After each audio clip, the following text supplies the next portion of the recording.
This video contains subject matter that may be offensive and disturbing to some people. If you are the type to require a warning throughout a video or show, let this message serve as your warning. This channel discusses the harsh reality of true crime. If this warning is not sufficient for you, consider a different genre and unsubscribe from my channel immediately.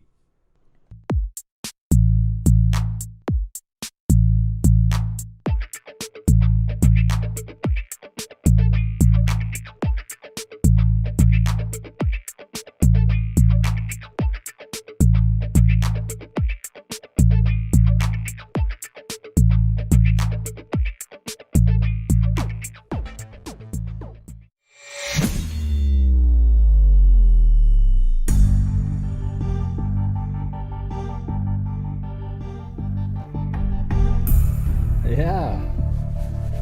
What the heck's going on, everybody? Yeah. I just had my eyes examined.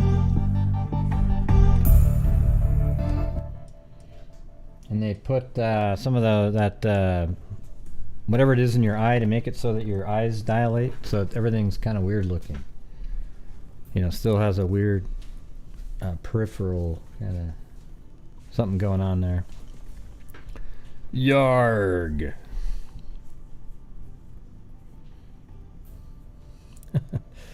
Look at Blue and Chloe. You'd almost think that that's all they did all day.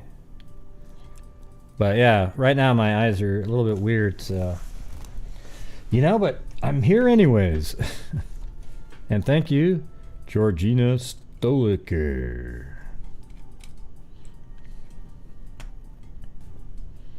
Yeah, it wasn't too bad.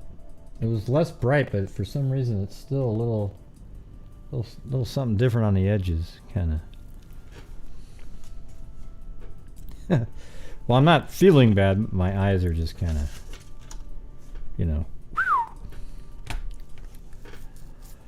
Yeah, so we got a couple updates here, but first I think we should play the some Grady Judd. I had these for a couple days, but yesterday's show preempted this one, so I'll play them right now. Alright, so here's some Grady Judd press conferences, two parts to the same one, I think.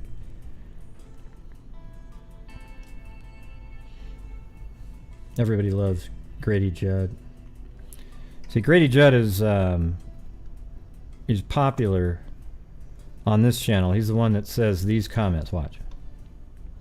5 brain cells, 4 aren't working. Yeah. Did you hear what I said? Did you hear what I said? 5 brain cells. Okay, here we go. You know, that's just one step above stupid. You know, that's just one step above stupid. All right, so here we go.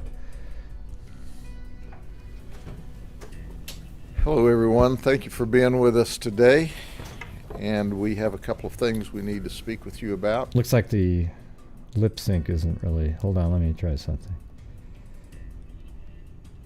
I don't like watching stuff when the lip sync is off. I didn't notice that. I just did the audio portion.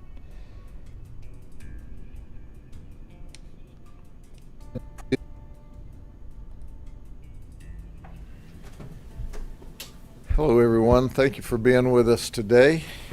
And we have a couple of... Yeah. So do you think does his lip start moving early? Here, let me just move this over a little bit. It's usually only off by like a second or something. Hello, everyone. Thank you for being with... You can tell right when he touches the thing, right? Hello, everyone. Thank you for being...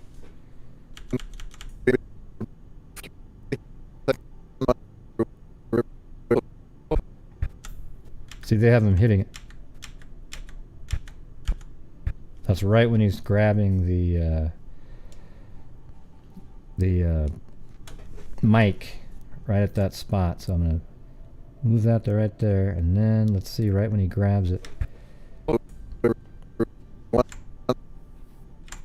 Boom. Right there. Slide that over to here. Go like this. So that should work. Let's see.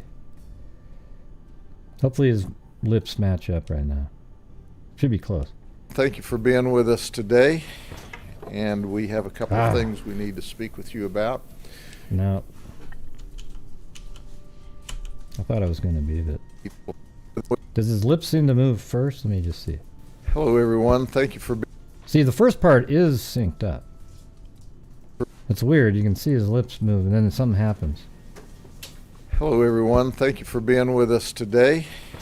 And we have a couple of things we need to speak with Now you it's about. synced up. You know, I don't know what as happened, we do but these hey. predator roundups, we don't know typically what just do happened, 10 but hey, or it 12 works. at a time, and what I have requested them to focus on, I'd rather do less at a time than more at a time, so they can get all the time they deserve on television to show that they're mean, ugly, nasty people. In this particular case, this started out as a child porn investigation. And as we were going to serve our search warrants, we found a predator, an active predator among the child pornographers. Now, as you know, this research has shown us in the past that like 85% of the child pornographers, the people who view child porn, would have sex with a child if given the opportunity, or either have in the past. So let me start out with one of the most frightening, deviant people that we've seen here in a long time. His name is Ian Gadd. Ian is 23 years of age. And we went to his residence in search of child porn based upon a NCMEC tip. When we got there, what we found was 89 counts of child porn on his devices. 89 counts. But in those photographs of very young children, what did we find? We found a victim. Our investigation then led from our folks working child porn investigations to our special victims unit, where this very young child had been sexually battered at least 10 times by this guy. At least 10 times. And other lewd conduct occurred between this guy and this very young child. So currently he's charged with 10 counts of capital sexual battery. The investigation is ongoing at this time. He told us during this investigation the only reason he stopped transmitting child porn was because Instagram blocked him. So Instagram not only blocked him, but they reported him to NCMEC as is required by the federal law. I want to compliment Instagram today. Because they blocked him, because they reported him, we found a very young baby that he was actively sexually battering and in fact had their photograph. Now I want to trash Apple for a minute. Last year I think they only reported 265 cases to NCMEC, while Facebook reported like 20 million, while Instagram reports. And Apple's obviously feeling the heat because, they're putting new algorithms or new systems in place so that they can better report. Well, I want the people of Apple to wonder how they would feel if this guy had have been sexually battering their very young little girl. Congratulations to Instagram for doing what was right. Because they did what was right, we stopped an ongoing activity where he was sexually battering a child. We know through our investigative techniques that this guy had groomed this little girl for over 3 months before engaging her in sex the first time. This is a very dangerous, let me say that one more time, a very dangerous child predator. He's locked up The investigation's ongoing, and there's a chance there may be more charges.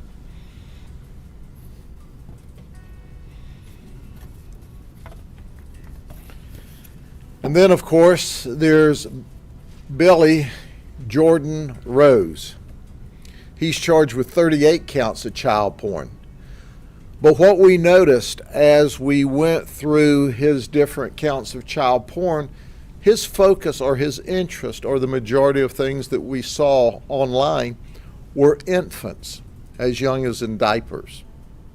He had children up to like the age of 10 or 11, but he focused on infants. And he focused on infants that were being sexually battered. Thank you, Rita Schaefer.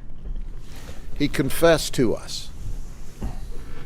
But this is another person who, given the opportunity, would have sexually battered your children.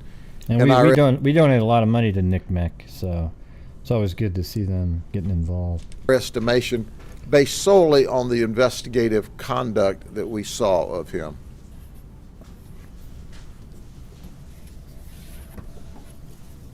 And then there's Christian Osorio, 33 counts of child porn and 4 counts of transmission. He was a sales advisor for Best Buy in Davenport. He said he'd been watching child porn since he was 16 years of age. And the last one in this particular operation is Melvin Lagos, who's 18. We charged him with 32 different counts of child porn. Most of the children in his child porn were between the ages of 3 and 8 years old. He used and moved around on the social media platforms in order to try to keep from being identified. But of course, our detectives did an excellent job of tracking and finding him and his child porn. 32 counts. Now, as we give you these different counts, 32 counts, 38 counts, please understand that that's just the initial charges at the time of the search warrant. We've not gone through all of their different electronic devices. That will occur over the next weeks. So there's a great... You know what's weird is something, I mean, I don't even know if any of us were aware of just the sheer volume of these monsters there are out there. You know, just watching that PCI Predator guy and Indiana has just like dozens and dozens and dozens and dozens of, the guy can do a show every single day because he has a decoy that communicates with these guys, and then they're out there meeting him, and they know that they're like 13 years old and they're 40 something. And there's just so many of those. And then look at how many people a month or so ago that they arrested. It was like 30-something people. So it just shows you how many monsters we have in our society. And, wow, scary times. Likelihood, because we usually, with rare exception, find additional child porn for which they'll be charged with in the future. Now, I have one more topic today, but before we get to that one, are there any questions about these child pornographers? I don't think it's just Indiana. I think that's how it is all over the place. That guy just happens to have a show in Indiana. That's what I'm saying. If he did the same show in Portland or anywhere, he'd probably have the same results.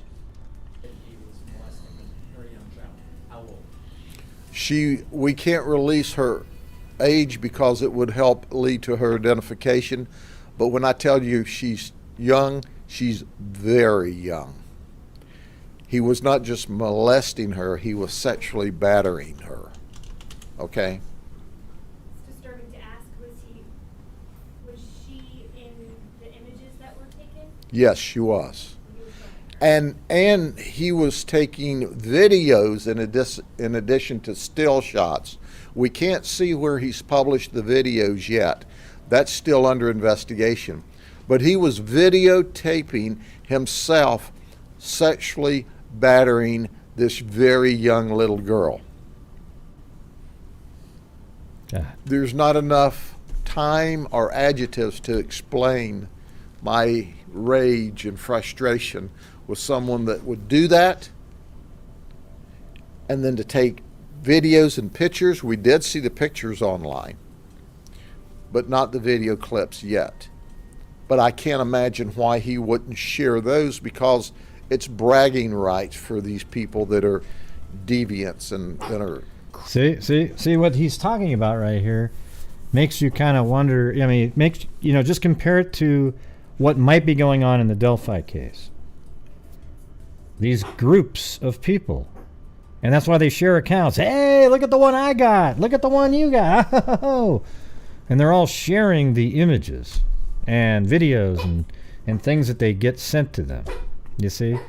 So I think this is kind of like it's just all over the place. But can you see that? Crazy like that. Sheriff, typically these guys are older. These seem to be fairly young. Does that indicate that they may have been sexually abused in their past? Do you know, we have confessions from, I believe, all of them, but not one of them has said whether or not they may have been sexually abused as a child. However, that doesn't excuse your conduct. That may be something that they say because it's true. We've known that. We've had them say that just as to try to gain sympathy from us, even when it may not have been true. So we don't put a lot of validity in that, but regardless of that, it does not give you the right to sexually attack children. And the only way I can explain this is it was a very young little girl. She was verbal, so she wasn't an infant, but she was a verbal, and she was well aware of what happened to her. And quite frankly, she was coached not to talk, so it was a difficult investigation. Oh boy. All right, so now before we move on to his next clip, doesn't that just let you guys realize that there's just so many people? I mean, how many times he's come on, you watch these shows. I think there are millions of these types of sick people in the United States. Okay, I think it's in that number, like over 1 million, that have that kind of thought process going on. It's sickening. All right. Yesterday I didn't thank Angela. Well, Angela Vincent sent in a super chat, and then so did this account and Paula Leonard, and this account sent two combined PayPals, and then just now Amy Higgs sent in one. So her birthday's on I think she said the 18th. Is that what she said? Let's see. Yeah, so got to remember Amy's birthday, 18th. All right. Okay, so let me move on to the next clip. I think it was just prior or after. Let's see what's going on here. This guy is Justin Jackson. He's 28 years old. He drives a cement truck for Cemex, or at least he did. On November 5th at about 4:40 in the afternoon, he and 3 of his colleagues went to a house and broke in. They were garbed up. They had firearms to do a home invasion robbery. So they get into this house, and there are 2 adults and 5 children. 2 4-year-olds, a 6-year-old, a 9-year-old, and a 14-year-old. And they're in. One has a shotgun. One has a pistol. They've gotten the people at gunpoint. At one point, they pistol whipped one of the adult victims. And then one of the suspects gets on the phone. This is overheard by the victim and says, "I think we've got the wrong house." That's right. There's no drugs there. There's no money there. The victims have no criminal record. These ding-a-lings got the wrong house to do the home invasion robbery. They're not going to be considered for a fries, and we certainly don't want them working for Amazon delivering packages. But they actually did an armed home invasion of the wrong house, terrorizing these folks. They were driving a 2020 model vehicle, which, that's a clue. The other three we believe to be black males, between 5'9" and 6 foot. They left the house in the 2020 Nissan Sentra. We don't know who they are. So far, Justin's not talking. But Justin was the getaway driver. He also went into the house during the robbery. So he's locked up, and we're looking for his three accomplices at this time. Sorry, I didn't mean to put that one on there. I was trying to. If somebody will call us, stupid. Crime Stoppers, 1-800-226-TIPS. Well, I say us. Crime Stoppers is not part of the sheriff's office, but if you'll call Crime Stoppers, tell us who his accomplishments are. You can have some cash for Christmas. Santa Claus will bring it to you. And these guys will go to jail with their buddy here. But right now, Justin, who wants to keep his mouth shut, hey, that's cool. If you want to keep your mouth shut, you're going to go to prison for a very long time. See if your friends that helped you rob the wrong house will bring you something to, like, eat in jail, put some money in your canteen when you go to prison. Be a nice thing. After all, they probably are that stupid. Y'all went to the wrong house. These children in the home, these two adults, you pistol whip, and of course they take something. This is Sheriff Grady Judd in he's Polk County Sheriff in Florida. He's like he's the best sheriff by a mile in the United States. I mean, if he ran for president, I'd vote for him in 2 seconds. A video game. Hey, you're there, you might as well take something. So they did. They didn't even, if they entered and backed out, it's still a crime, but it sure looks a lot better before the jury. They went ahead through, even after they discovered it was the wrong place, and robbed anyway.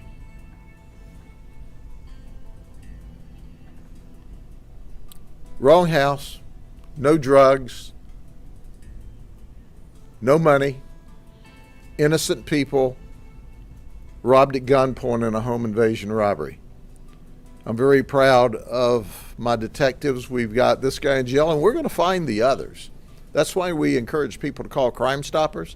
We're going to find them sooner or later. You might as well make money because they're going to jail. Anything else? Any questions on this one? One video game's all they stole. I guess they figured, hey, we're here, we might as well steal something. We've broken into these innocent people's house. We've, cracked the one guy in the head with a gun. We'll go ahead and steal something. Yep. Idiots. Well, there you go. There's the Grady Judd updates. And now we'll get to the I guess I'll do the Delphi update. We've got a statement by Indiana State Police. It's down here. Now this is what they wanted to let people know. I don't think they're going to come forward and do a press conference. I don't think, but hopefully they do something like that. It says the Indiana State Police has received many media inquiries since our December 6th press release concerning Anthony's shots, and eventually the identification of Kegan Kline. Your questions are certainly relevant as they relate to a long, complex, and extremely complicated murder investigation. See, whenever they use words like that, that's always gets me, it makes me interested. I mean, it's like when they say extremely complicated, that means there's a lot of stuff going on and they just can't quite, right? You know what I mean? Other than that, it seems like, if just from the outside you'd think, man, they just don't have They don't know what's going on. They can't find anybody. But when you read something that says complex and extremely complicated,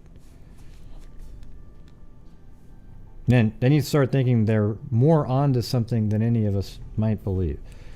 And there's a lot of stuff going on. During the last nearly 5 years, we have conducted dozens of secondary investigations based on information we received. One of those investigations included a possession of child pornography case resulting in the arrest of Kegan Kline. The information we have and continue to receive concerning Kline has ebbed and flowed over these last few years. We understand there was, let's see, let me read that again. The information we have and continue to receive concerning Kline has ebbed and flowed over these last few years. So that's interesting, like, you know, more information comes in and it's like, you know, so it didn't just sort of end.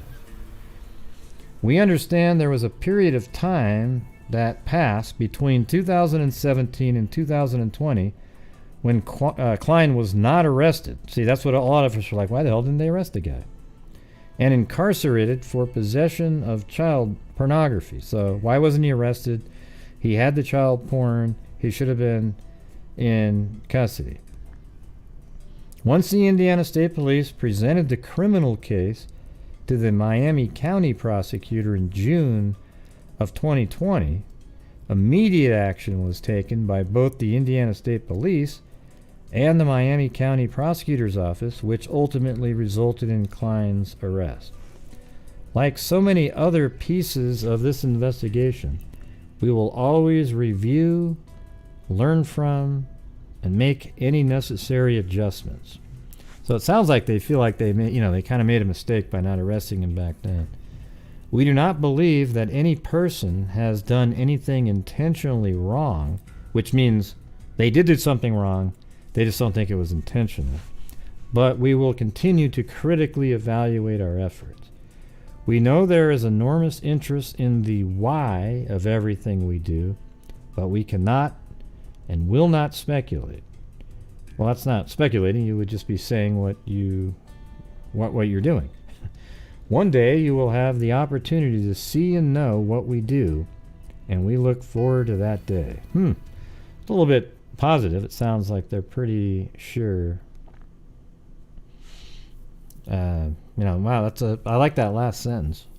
One day you will have the opportunity. You will have, not we hope that you will have, right? So that last sentence sounds like they feel like they're onto something right here, and it might lead to something. Okay. Now, one thing I wanted to show you guys, there was this press conference in, I think it was 2020, around the same time frame that he was arrested. Let's see when that was. Hold on, let's go back to that previous article. And then Julie Rule sent me this. She was looking through all these videos. So when was that? So it was June 2020. And now I feel like I want to get that date because I hadn't even thought of that yet. So hold on one second.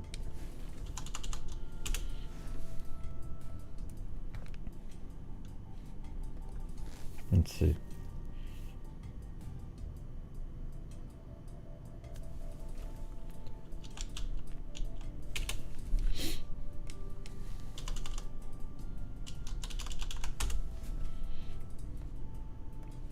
Just want to see when these dates line up, how they line up.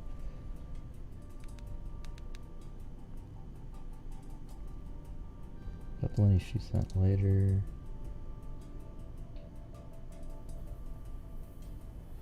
Okay.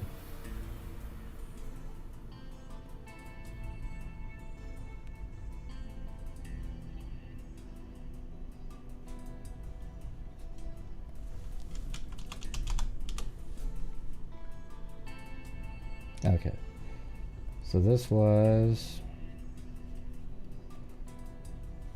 just want to see the date of this. Well, it's January, earlier in the year. So it's January 28th, 2020.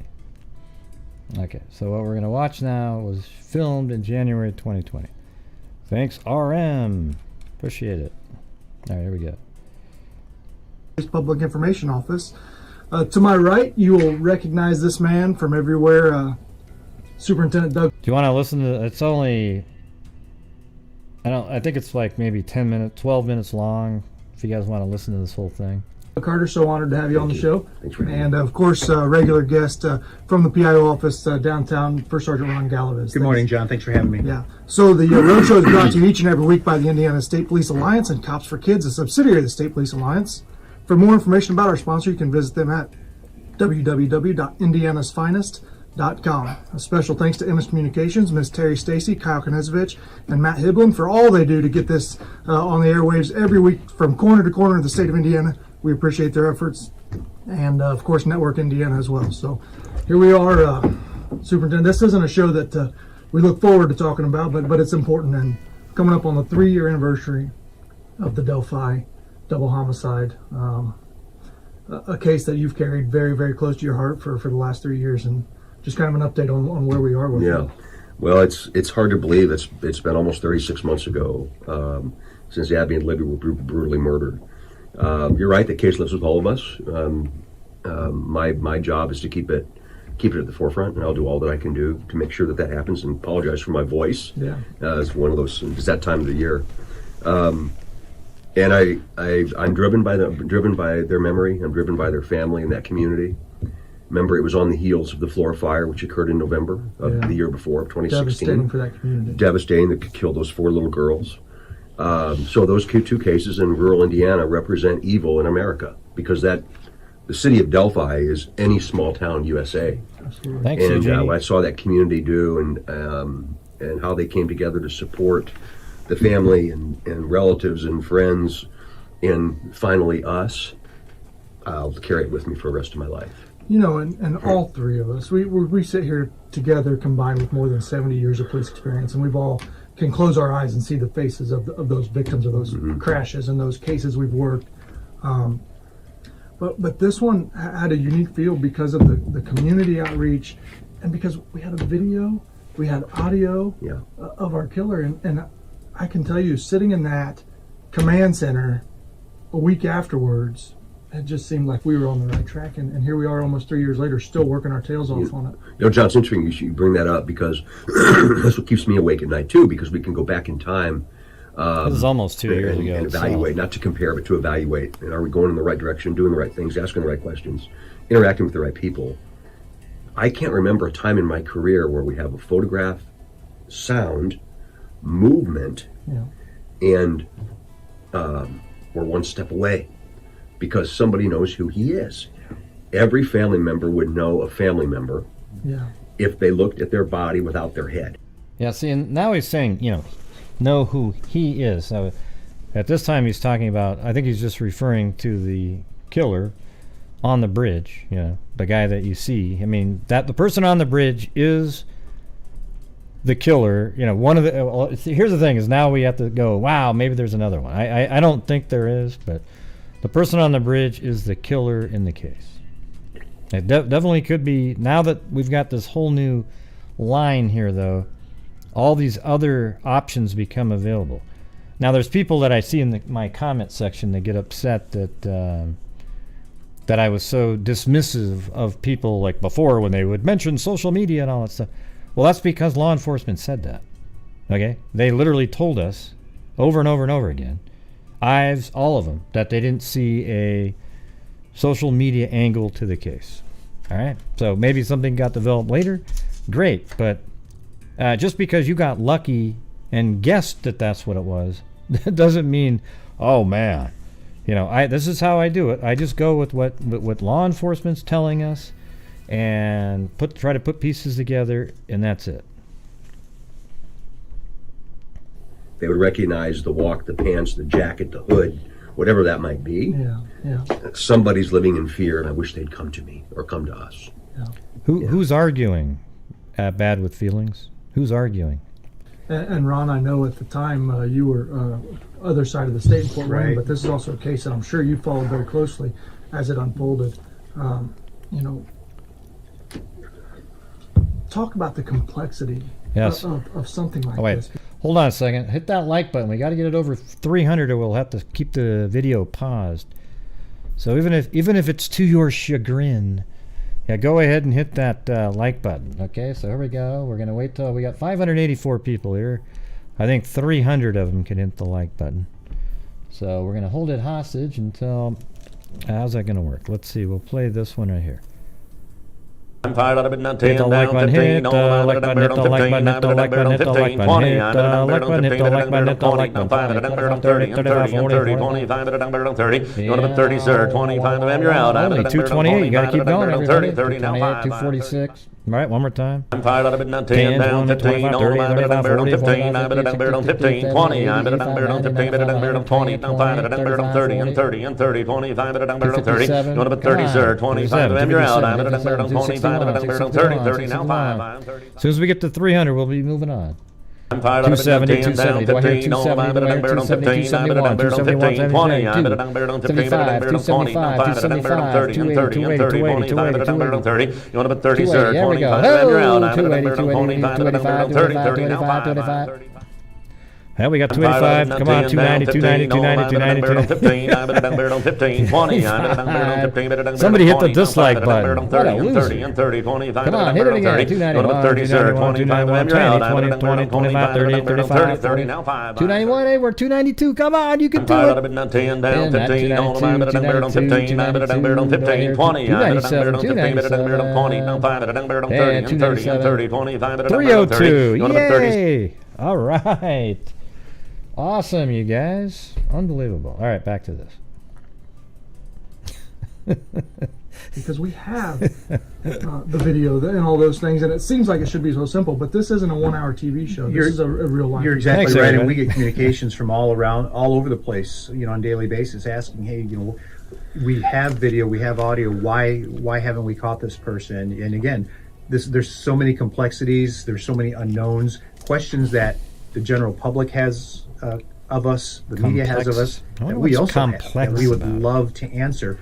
And so when we go back and look, oh goodness, about a year and a half ago, in Fort Wayne, they solved a 30-year-old homicide case of a little girl, April Tinsley. April Tinsley, yeah. That one was examined and re-examined and re-examined. It wasn't dropped. It was just continually looked into until the technology caught up and allowed us the opportunity to advance our evidence. So is that going to be the same here? I don't know. I really pray, just like the superintendent does, this doesn't go 30 years. I'm hoping it doesn't go 30 more days or 30 more minutes, to be perfectly honest with you. We'd love a conclusion right now. Somebody today. knows. Somebody does know. Somebody knows. Absolutely. And statistics would tell us that we probably have come across the name, the person, somehow. Because that's interesting now too, because yes, they have came across this guy, but we don't have that one piece. Yeah, and I think once we find out who did this, we're going to think, yep. So too. I had the opportunity to travel with the family of Dr. Phil in Los Angeles, California. Yeah, he was terrific. Mm-hmm. He was very welcoming. Wasn't sensation. We didn't sensationalize anything. It was. Here's what happened in remote rural Indiana, and it could happen in any community in America. And that was a terrific experience. I think it was for the families as well. Then a couple weeks later, we went to the East Coast and talked with Megan Kelly. Same thing. I say give both of those examples, John, because of this is an opportunity for us to thank our media partners. Yeah, absolutely. They were phenomenal. Oh my gosh, they kept this out in front. Yeah. There's been some criticism specifically of me, and that's okay. Yeah. For the amount of attention that we're giving to Delphi. We can't compare them; they're all different. Sure.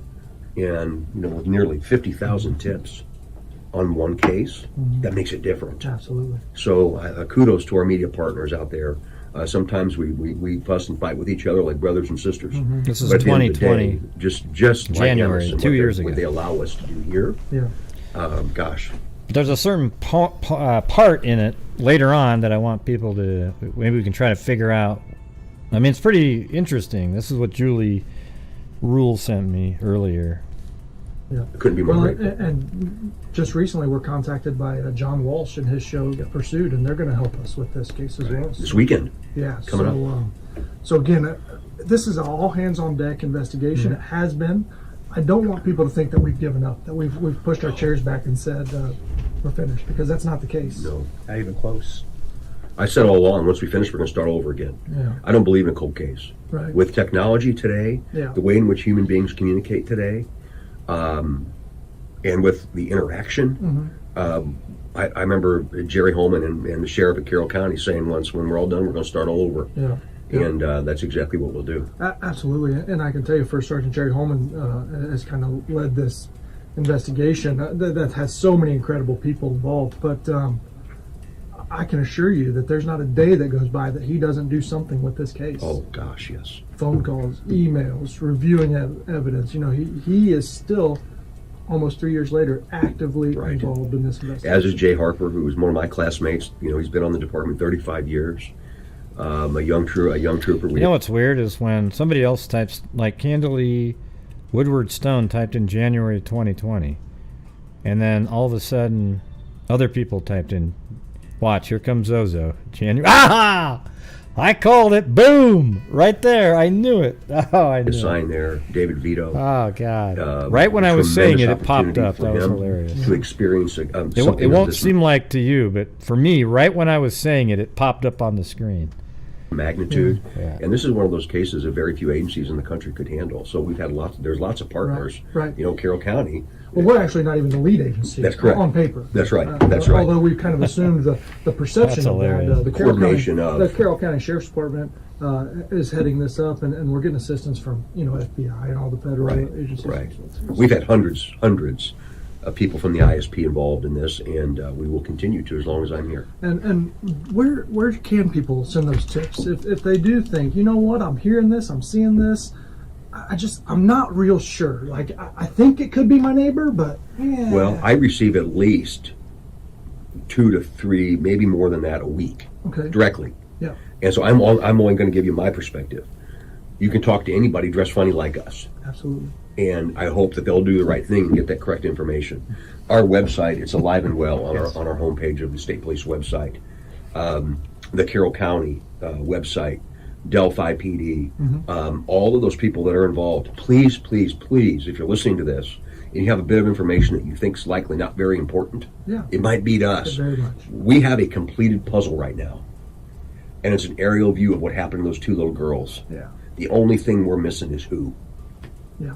So, you may look at that photo and say, hey, my neighbor used to have a jacket like that. Right. Call us. Absolutely. It doesn't mean that we're going to go kick in his door with a SWAT team. No. So they do have, they obviously filmed the scene at the time, but I wonder if they're actually, what else are they saying there? I mean, there was satellite imagery that it didn't seem to be, because I actually got a satellite image from February 13th, 2017 of the exact spot, and it was just too high up in the air. That's the only problem with it. There was nothing visible on the ground. It was, I think it was set to like 12 meters or some shit like that.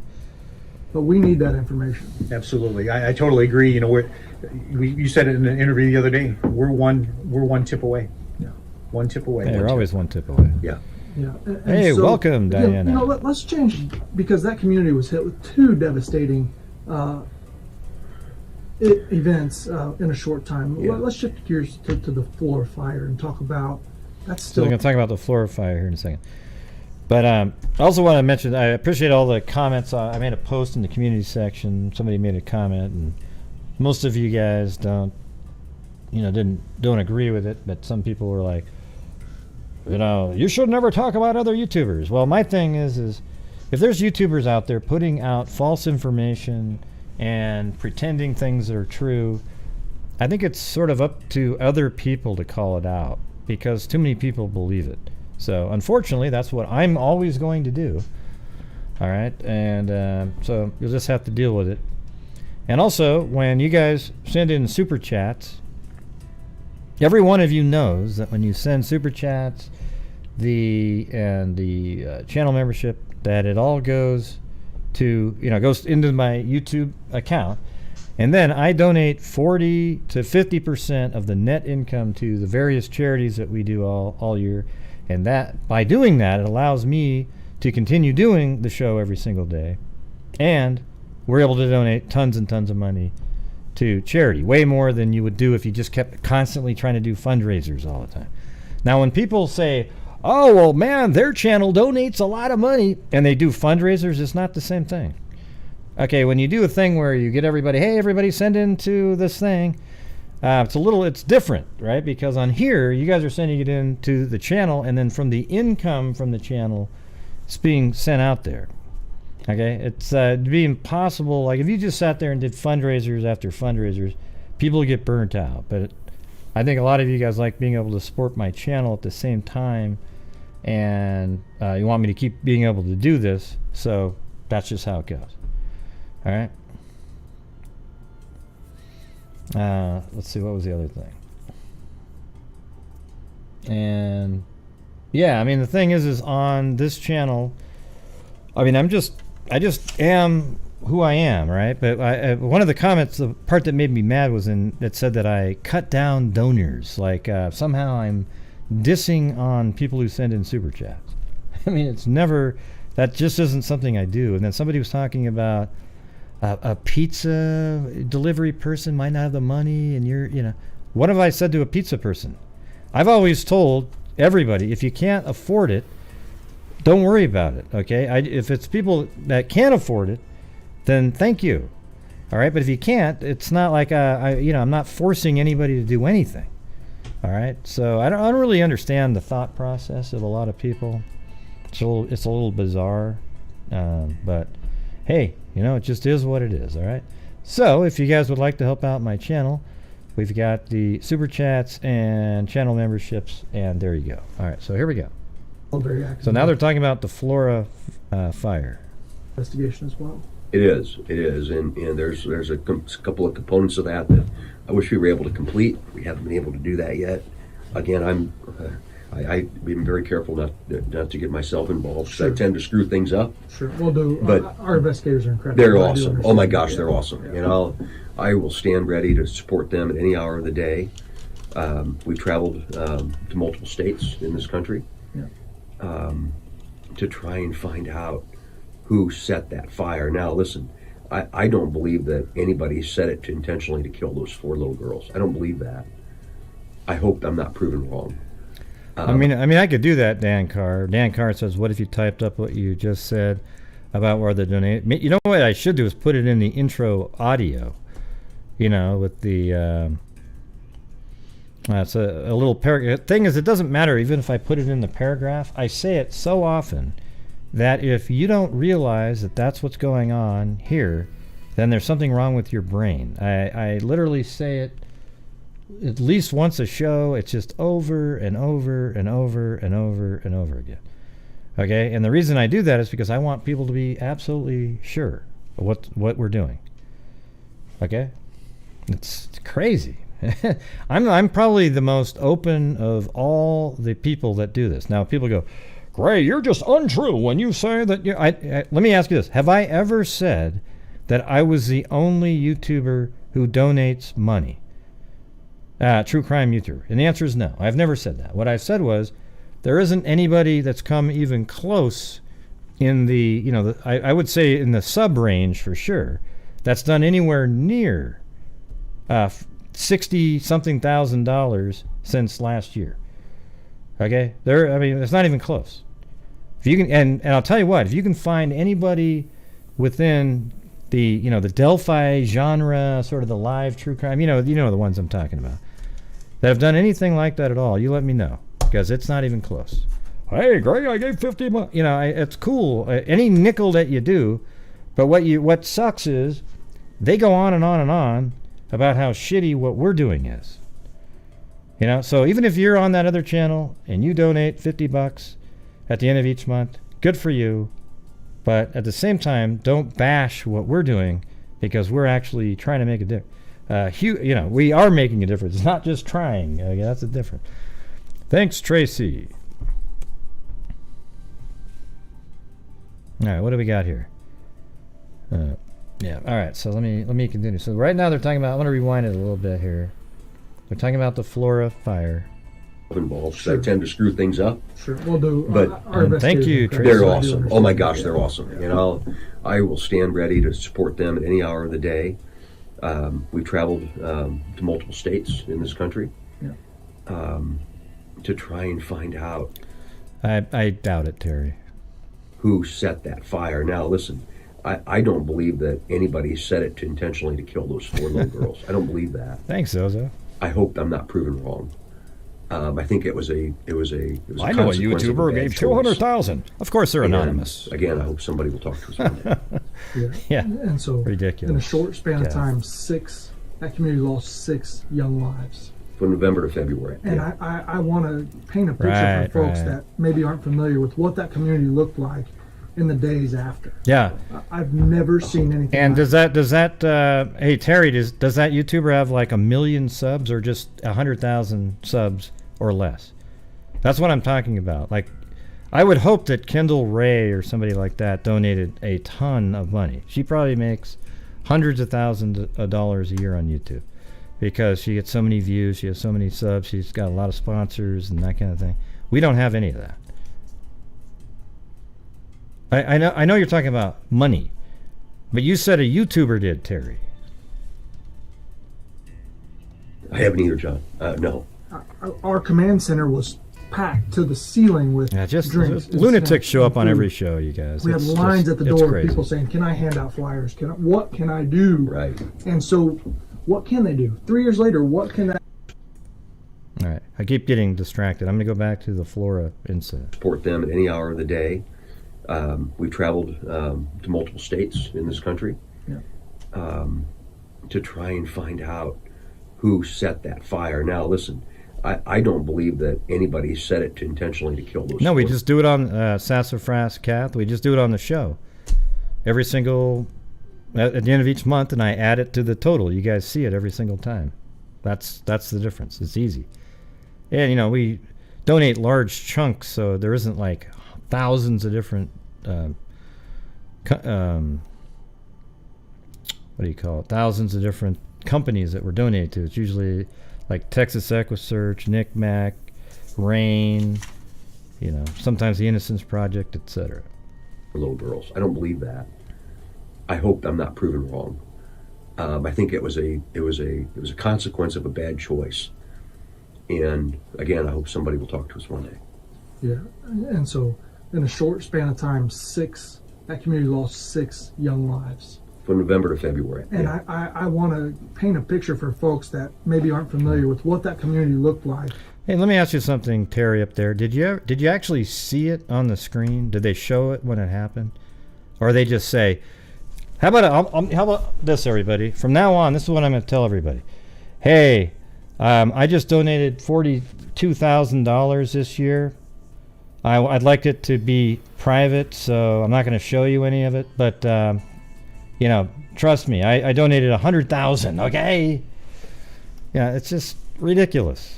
I mean, when you're on YouTube, for some reason, you have to prove it. Now, if it's a huge YouTuber, I get that. It would be awesome if they did $200,000. In the days after. I've never seen anything like it. I haven't either, John. No. No, they're going to talk about the food again, how great the food was. Packed to the ceiling with drinks and snacks and food. We had lines at the door of people saying, "Can I hand out flyers? What can I do?" Right. And so, what can they do? 3 years later, what can that community do? Keep doing Terry, what they do. right. Yeah. Keep doing. Terry, type in the YouTuber. Who is it? What YouTuber is it, Terry? Type it in. I'd like to see it. Go ahead. Type it in. I'm going to pause the show because Terry decided to interrupt the entire program. So let's wait and see. Thank you, Lee D. Force no bail. Oh, my God. Oh, shoot. Well, guess what that means, everybody? I am now 15 in the hole on in jail. And oh yeah, look at that. Somebody sent me that image a long time ago, so I thought it'd be cool to put that on the top. But we're going to be pausing the show until Terry lets us know exactly who she's talking about. The anonymous person.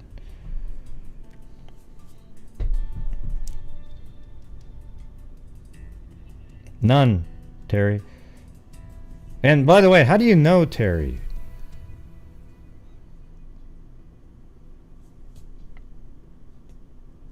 Yeah. If it's anonymous, how did you find out? Yeah, that's what I thought.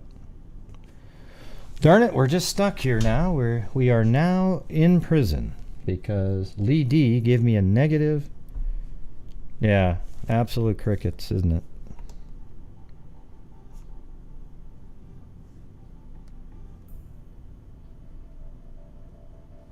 I think I have a cricket. All right, now we're minus 10. Minus 10.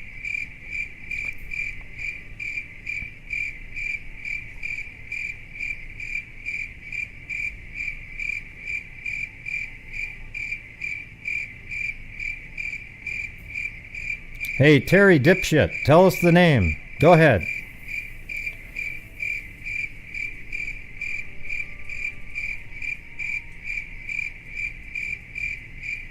Right, didn't think so.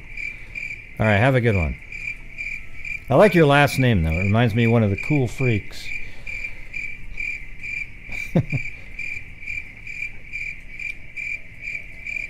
Oh, wait, look at Brandy. Okay, damn, boom. I think we're out of there.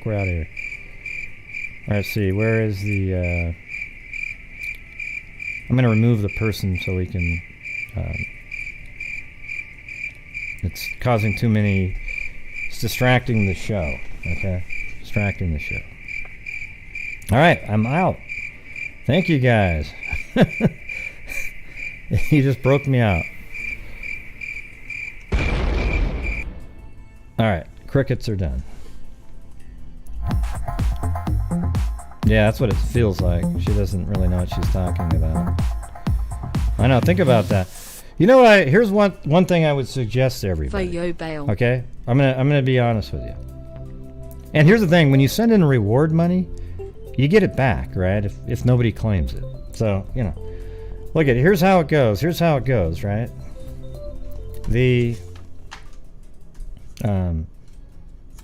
I want people to realize when they're on YouTube, I know it kind of makes everybody feel good when you do a fundraiser for a billboard or a fundraiser for building up the reward fund, but it's kind of like, you know, when you're months into a case, like for example in the Summer Wells case, what's the point of doing a billboard in town there?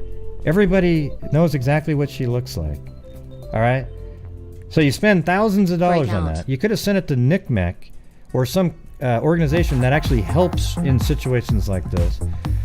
And then you send reward money in. Reward money hardly ever works at all. It's just a way to make you feel good. So what you should do is send the money to an organization that can actually make a difference out there. Right. And when you do that, you don't have to worry about 1.00 crazy for bail, 4.00 for the dogs. No, it just causes so many problems by you guys. When people are doing these fundraisers and you don't know who's doing it, and you send it to this person and then boom boom boom, it causes a nightmare on social media. So thank you. Let me go back up there. Thank you to Brandy C, Plato, Lee D, then Plato, and Brandy C, Rita Schaefer, Sooner History, Rhea Mazzarone, Breakout, and Your Gypsy, and Candalee Woodward Stone, $1 for bail, and Lynette Burns, Zen Gray. I don't have the Zen anymore. It's gone, man. It's gone.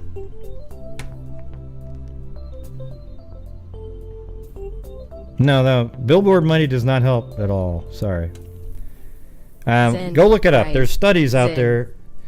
You know, it's amazing if a case already has $250,000 reward, and you think making it $500 is going to bring someone forward, you're nuts. Okay, $250,000 is a ton of money. It isn't like, well, if they just made it $5, it doesn't work like that. It doesn't work. I'm just telling you, people should not do the fundraising for bail money, not bail, for the fundraising for, what do you call that? The billboards is what the hell I was saying. But you can do fundraisers for bailing me out all the time, right? But you get what I'm saying? Like, well, how does a billboard in the same town that the girl lives in help? Yeah, I know maybe it keeps the name out there, but I mean the name's already out there over and over and over again. And then also the reward money. Send it to Texas EquiSearch or NCMEC. You know, an organization that actually works with other organizations and can use it and do useful things.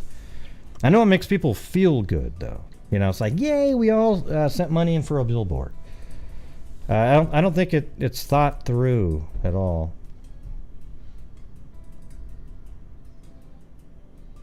Yeah, what does that mean, Matt? See, don't delete Matt's comment. Look at what Matt comment. Look at this guy right here. Look at this clown. Billboards work better than doing a show on a case from the 1950s and crying because nobody showed up. Yeah. Yeah, no, it bothers me when people don't watch all the different shows. But it actually did something for that case that hasn't been solved, you idiot. Yeah, these are all, you know where all these people are coming from, right? Yeah.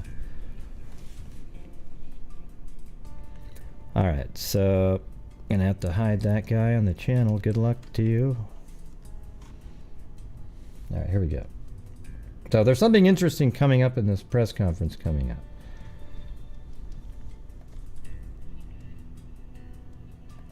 What they've done. Yes. Now, I would love to have the recipes of many of those dishes that were delivered. He said that on my podcast. Oh my! I'm glad I didn't work up there I every was day. there for a week and gained some weight, I'm sure. Right. But Right. more than just the food, that community has raised funds. They've built a softball diamond for those girls. I mean, they've just done so much. But gosh, wouldn't it be great if we could just close that last piece that they're missing? So this is kind of weird. Right now they are talking about Delphi, right? Because he talked about the park. This is what Julie said. Listen to this. And put somebody in jail for this. I'm not sure how that would feel, but I can't wait. And if, we've said this before, either one of these individuals... Either one of these individuals. Are you talking about... Is he right there saying Flora and Delphi? Because they were just talking about Delphi. Talking about solving that one. Or a group, whatever that might be, that were involved. It almost seems like he slipped up and wasn't supposed to be saying anything that he just said. Just the food. That community has raised funds. They've built a like, listen. Hey, thank you, Super Brown Ninja and Tina Susser. Grey Bar Hotel Funds. Yeah. No, this is from 2020. But put it in context with this new revelation that we have here. Baseball diamond for those girls. I mean, they've just done so much. Baseball diamonds for those girls. Gosh, wouldn't it be great if we could just... Wouldn't it be great if we could just close that last piece? Put somebody in jail for this. I'm not sure how that would feel, but I can't wait. And if, we've said this before, either one of these individuals or a group, whatever that might be, that were involved in this. What does that mean? What is he talking about? Is he talking about Flora right now? See, that's the part I don't know. Did he, in his mind, flip back to the Flora fire? Or is he literally... yeah, you can't see, sorry. Oops. Let me do that again. I don't know if you need to see it. You can just listen to it, right? I mean, it's not really... Say, listen. Put somebody in jail for this. I'm not sure how that would feel, but I can't wait. And if, we've said this before, either one of these individuals or a group, whatever that might be, that were involved in this, there's multiple ways to resolve this in your mind and in your heart and in your soul. That's crazy, right? I mean, did he switch topics on us? What do you guys think of that? That's a pretty big moment there where he said either of the individuals. Now, maybe he's saying, is he referring to Flora also at the same time? I hope you're paying attention to what I'm putting out here, because I don't see anybody going, huh, yeah, wow. Yeah. Hey, thanks, Paul Hallett. I pointed this out did you? In a chat, but did not explain it very well. Never followed up with an email. Yeah, good for you. I mean, it's pretty interesting that No, he's not referring to them, Terry. You know what? Get Terry. I'm going to remove Terry from the show. She's just a absolute. Time out. Time out again. Just keep timing it out, over and over again. All right, here we go. Let's go back. Listen to that one more time. They are talking about the Delphi case. Was that last piece that they're missing and put somebody in jail for this? I'm not sure how that would feel, but I can't wait. And if well, we already did that, Bob. But anyways, we'll do it again. What? Listen to this. Those dishes that were delivered. Oh, wow. Oh my God! They're talking about Delphi, the food that they got. I was there for a week and gained some weight, I'm sure. Right. But that is the context. More than just the food. That community has raised funds. They've built a softball diamond. So right now, you know that they're talking about Delphi. I mean, they've just done so much, but gosh, wouldn't it be great if we could just close that last piece that they're missing and put somebody in jail for this? I'm not sure how that would feel, but I can't wait. And if we've said this before, either one of these individuals or a group, whatever that might be, that were involved in this, there's multiple ways to resolve this in your mind and in your heart and in your soul. Yeah. And I hope you'll do the right thing one day. Yeah. That's it. I mean, that's crazy, right? Because they were talking about Delphi. And they had been talking about Delphi for a couple of minutes. They did bring up the Flora fire incident just prior to that, so he could be combining the two together. Let's if we want to really get the let me go back to about right here. I will stand ready to support them at any hour of the day. We traveled to multiple states. This is Delphi again. Yeah. To try and find out who set that fire. Now, listen. Oh no, that was I don't believe that Flora, anybody set it intentionally to kill those 4 little girls. So he's talking about Flora right here. I hope I'm not proven wrong. I think it was a consequence of a bad choice. And again, I hope somebody will talk to us. So I think it's possible he flipped in his mind back to Flora when he was talking. But yeah, and so in a short span of time, that community lost 6 young lives. From November to February. And yeah. I want to paint a picture for folks that maybe aren't familiar with what that community looked like in the days after. I've never seen anything. But he says both people, not. Our command center was packed. No, maybe you might be right. You might be right. That's it. And food.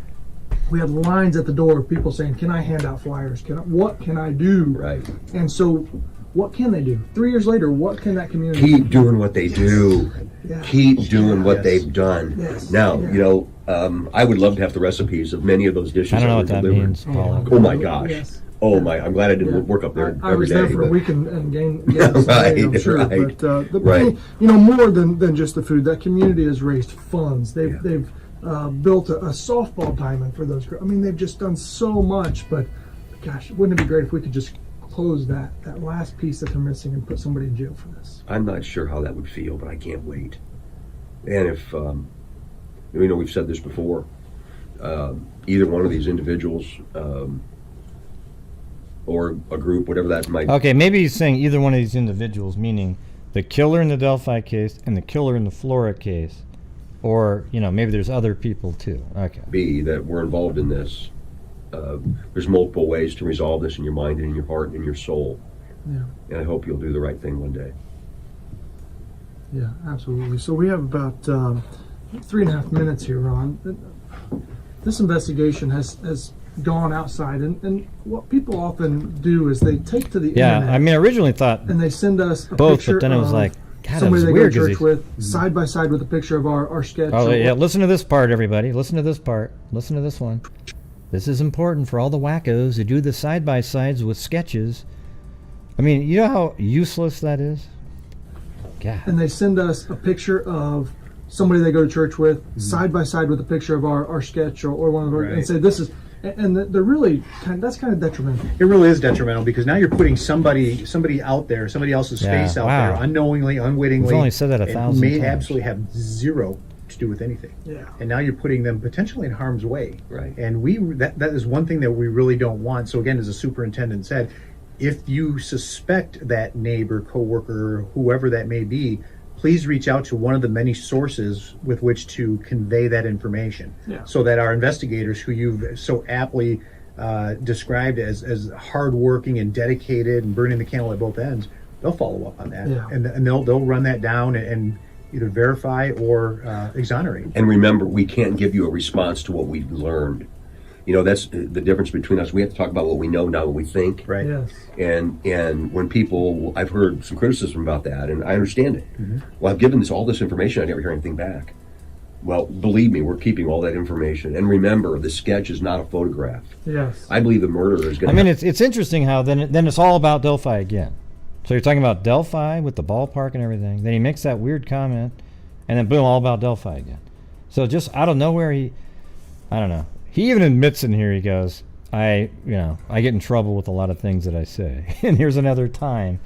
So you're saying in the official document, Paul, that he puts parentheses around, they put parentheses in some kind of a transcript somewhere. I haven't seen it. I don't know where the transcript would be located. And they put parentheses around Flora right after he says that. have similar characteristics of both sketches. Great point. Great point. Yeah. It's only a sketch. It's not a photograph. So stay away from a narrow focus of what you see in the face. Yeah. Yeah.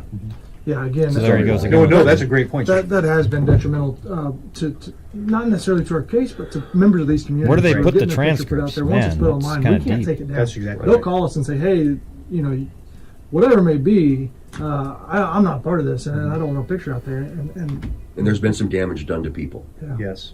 It's unfortunate. Yes. It is unfortunate. That's So the again- intent. Well, they must have had people that said something to them then for them to go in there and put the parentheses. Let's reiterate. If you have information about the Delphi homicide or the Flora fires, we're asking you to contact police. Anybody with a police uniform. Yes. If you don't know, if you don't have access to the internet, if you don't know who to call, you see somebody driving down the street in a police car, you flag them down and say, "Hey, Right. I want you to know this," and they will point that information in the right direction. Absolutely. And my email, that's perfectly fine too. Yeah, dcarter@isp.in.gov. It'll come directly to me. Yeah, and that says a lot. That's not a filtered email. That goes straight. I sent him an email after he said the vehicle that was the abandoned vehicle parked at the CPS building. And I sent him an email. I think he meant to say abandoned CPS building is where the car was parked.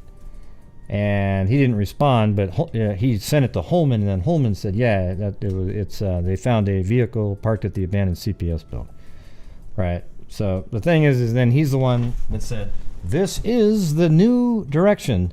The person you're seeing is now the main person, and then secondary is the old sketch." Right. And then we're like, okay, we're looking for a young person now. Then about a week later, he's on a talk show, and he said, well, it's somewhere in between, it's, and then you're just in this weird place at that moment. You're just in limbo somewhere. Very strange. All right. Straight to him. If you have information, he'd be happy to get that in the right hands I as will. well. I promise. Again, 3 years. 3 years of laying awake in bed at night, just wondering. Hello, incognito. See, this just doesn't seem like it was that long ago. We were standing in that church, just a few days after that happened. And the connectivity in that community was really special. Right. Again, none of us, from our own perspective, will ever forget that. Yeah. So we won't go into theories or concepts. It's simply this. 2 young girls lost their lives viciously in Delphi, Indiana. 4 young girls lost their lives in a fire in Florida, Indiana. And somebody knows. Yes. And somebody knows. Okay, so that's why he said both individuals. All right, so that kind of makes sense, but it was just, man, the timing was odd. Right? Like, that's where you got to clarify and say, yeah, in both those cases, we have, there's individuals, both those individuals, or, maybe there's a group of people that are involved. And then it would make all the sense in the world.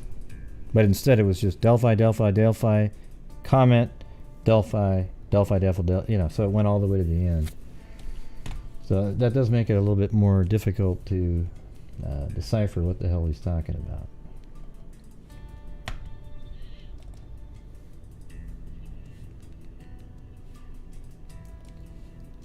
Let's see what we got here. ISP responsive delay. You know, the holidays are a difficult time to be missing loved ones. A potential lead, a fake social media profile state police are trying to learn more about right now. Our Emily Longnecker talked with him about his wish for justice this Christmas.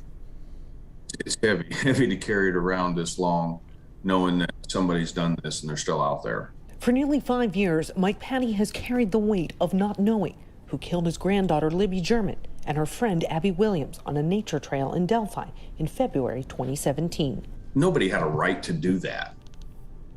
You know what I mean? They took 2 innocent young girls' lives. You had no right. You had no right to do that. This is the man police say murdered the girls sometime after Libby captured him on video using her cell phone and also recording his voice. Now, nearly 5 years later, with Christmas just weeks away, Patty thinks about how different the holidays are without his granddaughter. What do you do for Libby? You know what I mean? What do we do? Do you put out a stocking? I mean, you know what I mean? What do we set a place at the table? This year, Patty hopes there is something the public can do for Libby and Abby, now that investigators have asked for help. Indiana State Police want to hear from anyone who may have had contact via social media with the profile name Anthony_Shots. Investigators say the profile is connected to the Delphi investigation. It's another step in the case, you know, and I think it is a big one. Patty says he hasn't read the court documents out of Miami County linking the profile name to this man, Kegan Kline. Kline is in jail right now, awaiting trial on a separate case involving multiple charges involving child exploitation and possession of child porn. Investigators haven't named Kline as a suspect or even a person of interest in the murders of Abby and Libby. Court documents show investigators searched Kline's Peru home 11 days after the girls' bodies were found. In those same documents, police allege Kline created the Anthony Shots account 6 months prior to the girls' disappearance, telling police he made the account to contact girls, some under 16. Mike Patty says he doesn't recognize Kline's name or know whether his granddaughter had any contact with him via social media, but says he warned Libby about strangers reaching out on the internet. Because I discussed so many things in relation to safety and just being, cautious of your surroundings at all times. Mike Patty says it's his understanding tips have been coming in since Monday night when investigators asked for new information. He's praying one of those tips can eventually lead to charges against the person responsible for Libby and Abby's murders. And we're going to push forward, and we're going to drive hard to get justice, you know. That's what I'm focused on. Yeah. Now, we asked state police today if investigators have received any new calls or tips about the Anthony Shots social media profile that they asked us to share with you, but state police said they could not answer our question. Now, the reward for information leading to an arrest in the Delphi murders now stands at $350,000.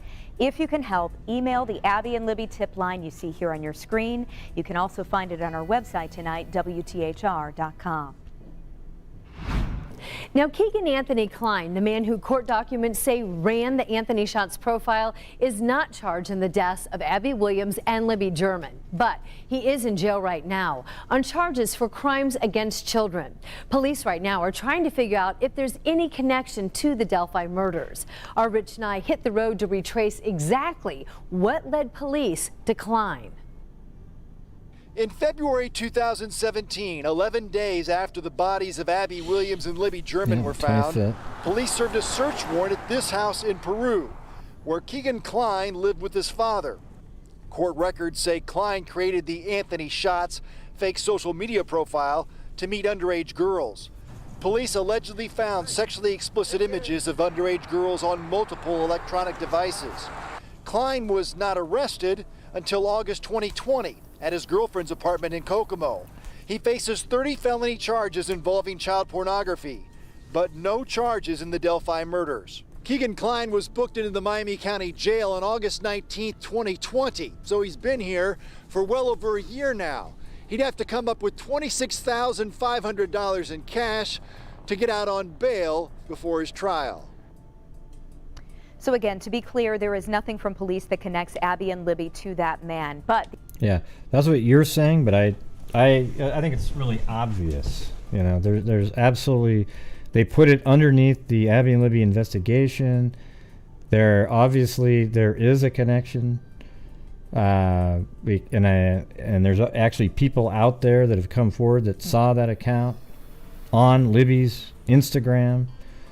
And so I think it's just really obvious. I think they're going back to it because remember they said ebbs and flows. So you're sort of wondering, well,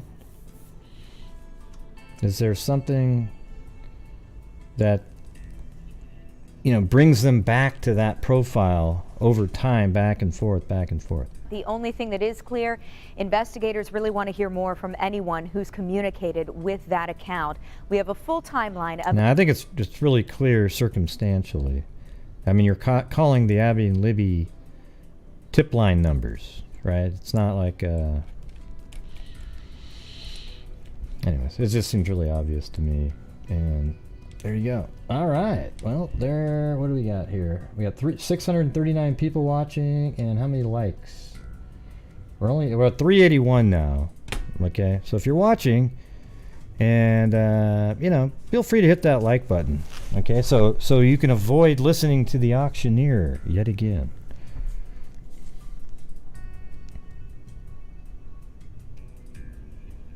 Yeah. Okay, so that is it on that. Let me see what case is this one. All right, so I'm gonna do this an update on Heidi Planck, and because it's an article, but I don't put a lot of faith in it. The article, you know, it's like Sun Times or whatever the hell it is, and I don't want you guys to believe everything that you might be seeing in it. I don't know. It might be real, it might not be, but there's this whole crazy conspiracy going on. You know, remember the Heidi Planck case, right? Where they have her. So this is the U.S. Sun, and so obviously they're okay putting out a wildly speculative article, but maybe they got some information that made it seem more plausible. I don't know, but we'll just go over it, okay? Because it's pretty weird. What's this have in it? They have two cadaver dogs here at the scene as well. We can come back out to a live shot and show you the backhoe they're using to dig up the trash. Oh yeah, so they did a search out at the dump, so that led me to believe that her body must have gone down the garbage chute and into the dumpster, and that's why they're checking here. And we're the Heidi Planck case, in case you're just a Delphi-centric individual. We've got, it's right here.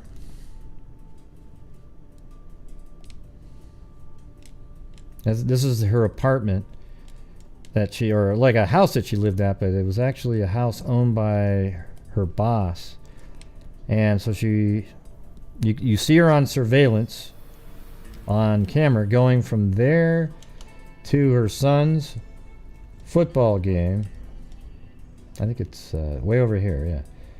At her football game at this football field right here. But then she leaves at halftime. And then the next thing we see is her on surveillance walking right here in this direction, like this.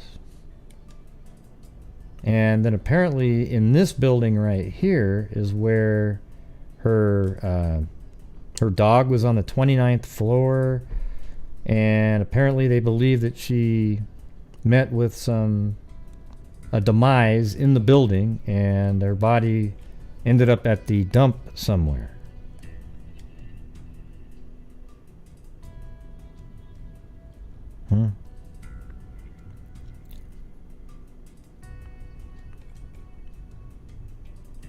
Is Terry Howell a troll? I mean, every comment she makes is just meaningless. So I'm gonna have to remove her from the channel. Good luck there. Terry, good luck on all those other channels out there. Bye-bye. Now watch. You'll see her typing on another channel. It'll be, Grady's so mean to his subs. I was a sub to him. yeah, well, you're also a troll, okay? So get the hell out of here. Embarrassing. All right, so anyways, that's the information. Now, look how crazy the rest of this article is right here. I'm not sure why some of these articles are so big like this, where they take up the whole screen. But that's the image of her walking on surveillance right there. Heidi vanished after, I don't know if that's Heidi also. It's hard to tell. Heidi vanished after attending her 11-year-old son's flag football game in October. All right, and so let's just go to the sleuths investigate. That makes me nervous right off the bat. Whilst there, let me go up here. Cops have been searching for almost 2 weeks at the landfill site in Castaic, some 50 miles north of a building where Heidi was last seen on CCTV camera with her dog, Seven, in downtown Los Angeles. Officers have said they found evidence at the Hope Plus Flower apartment building, which led them to believe Heidi is dead. It is understood that they were led to the Chiquita Canyon landfill because it is where the waste disposal company, obviously, working at the apartment building, dumps its trash. Now, internet sleuths, okay, who have been investigating the case, claim to have solved the riddle of what happened to Heidi. Don Heim, 50, who worked 21 years as a paralegal. Oh my God, a paralegal! Therefore, I always think it's hilarious when people say shit like that. Oh, I worked at AutoCAD for, hey, I was a paralegal. Look at paralegal doesn't mean you're an investigator, okay? I mean, it's a cool job and everything. You're helping out your attorneys, but it doesn't mean you're somehow better at solving crimes than anybody else.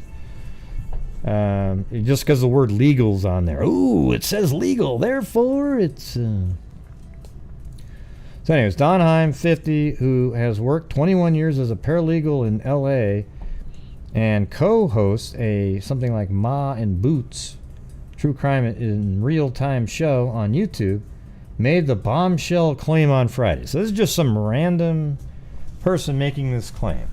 But I'm going to put it out there just because the case is crazy in itself, and who the hell knows, man. After that one case with the baby being cut out of the girl's body, who knows, maybe one of these will be accurate. But just take this whole thing, we're doing here, with a grain of salt, okay?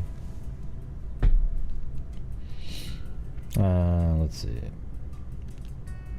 Whilst they were approached by a woman who lives in the building. Okay, the mom, let me do it again. So she's saying when they went there to visit, they went to the hotel. The mom of 4 told the son she thinks she may have cracked the case after visiting Hope Plus Flower on Wednesday with a friend of Heidi's to tend to a vigil site erected nearby her friends and family. Okay, so then while they were at the hotel, they were approached by a woman who lives in the building and who Heidi's friend had spoken with before. The woman asked them to come into the building to help fix a flat tire on her Maserati car through Don's AAA. Don was left stunned when the woman eventually claimed that she had witnessed Heidi die from an overdose after taking an anti-ADHD drug, Adderall, laced with fentanyl, at a party on the 40th floor. The alleged eyewitness also claimed that she came face-to-face with Heidi's remains in the trash chute after it got stuck on the 28th floor. And in yet another bizarre twist to the tale, Don says the witness later flipped out when she and Heidi's friend, tried to leave and sucker punch Don from behind. What? It's just crazy. And yet another bizarre twist to the tale. Dawn says the witness later flipped out. I think the lady's just crazy. When she and Heidi's friend tried to leave and sucker punched Dawn from behind, leaving her with a concussion, Dawn told the Sun. I was told that Heidi went down there to see someone she had been dating who lives in the building and get some Adderall from him. There was a huge party up on the 40th floor, so she dropped her dog off with a dog sitter. Apparently, she had done the same before. So she was up at this really big party, and they were gambling with cryptocurrency. I don't know, doesn't this just sound a little too much, right? There were a lot of drugs and strippers, and they had brought a stripper pole up there, and they had a DJ. Do they allow like stuff like that in an apartment like that? I was told by several people that Heidi got her extra Adderall from her boyfriend and that she was addicted to Adderall but nothing else. She did not do any other drugs, but they told me the Adderall was laced with fentanyl.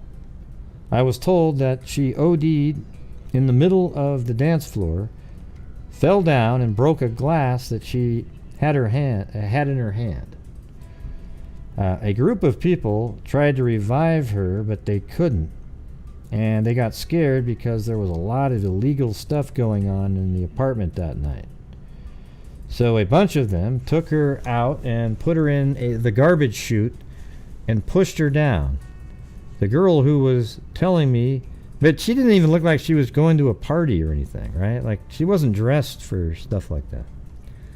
So a bunch of them took her out and put her in a garbage chute and pushed her down. The girl who was telling me this was there, saw it happen, and she heard Heidi fall down the chute, but didn't hear her stop at the bottom.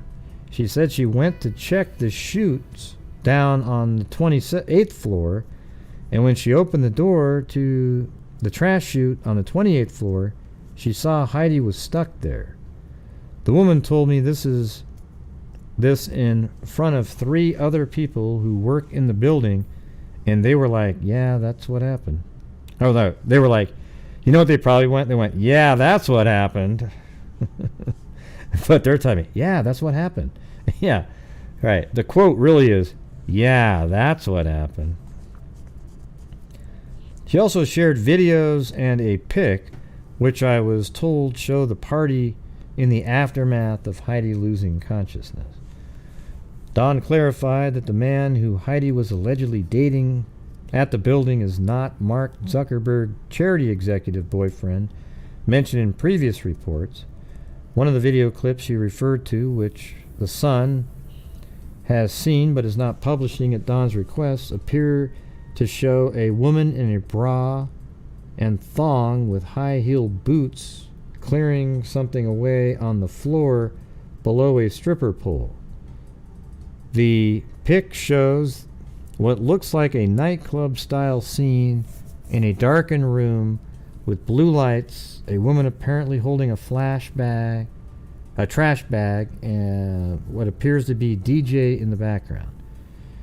It is time-stamped to Sunday, 11:41 a.m., matching the day of the week that Heidi was last seen, but not the time, which have been around 10 p.m. rather than in the morning.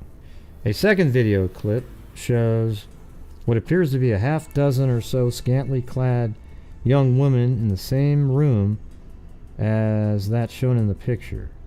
There's no sign of Heidi in either the videos or photos, and the Sun has not been able to independently verify whether they were taken at Hope Plus Flower. Right. Dawn, who runs her true crime YouTube channel, explained the bizarre chain of events which led to eyewitness confession after helping to fix the woman's tire. She invited up to the happy hour gathering in the common area of the building in level 8. Dawn said she started talking, and she goes, "You know, it's just so sad." I said, "I know, it's heartbreaking. I hope they find something soon." She goes, "Well, you know, I have ADHD, and that's where I get my Adderall," and that's how the whole conversation started. I straight out asked her, do you know what happened? And she just started telling me everything.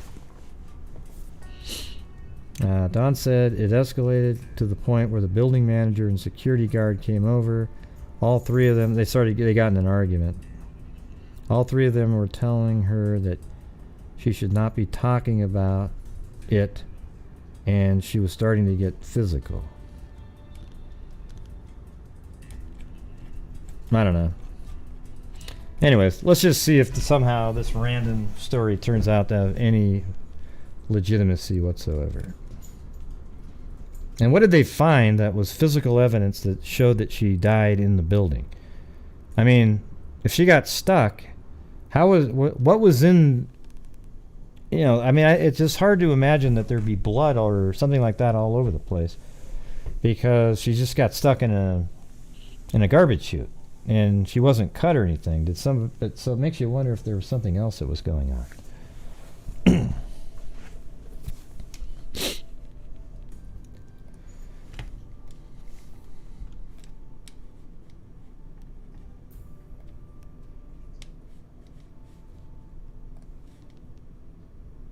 There it is.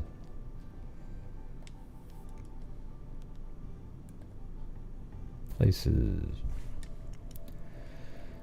All right. Well, anyways, I got to go use the facilities here. And then it might almost be time for an apple. Except you guys get to watch Blue and them the whole time. All right, just a second.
Awesome, it's apple time. I was eating one on my own. Oh, gotta go back. We gotta rewind it. There we go. So this is the time if you want to join in on eating the apple, and you get to see what's behind it, and fills up the whole screen. And so you got the stem and some bites, and this is you send in help out the channel and the charities with super chats to help eat the apple. All right, because I'm gonna eat one myself. You can hear it right here. Listen. Hey, I have a real one.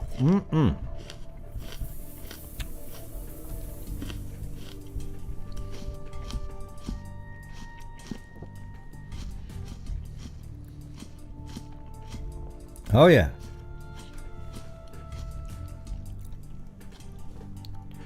Or we'll just sit and stare at the apple the rest of the show.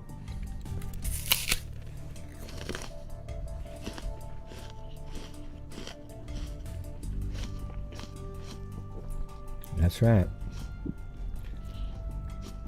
Yeah, even people that put chill in the title of their channel aren't really chill, like they say. It's amazing.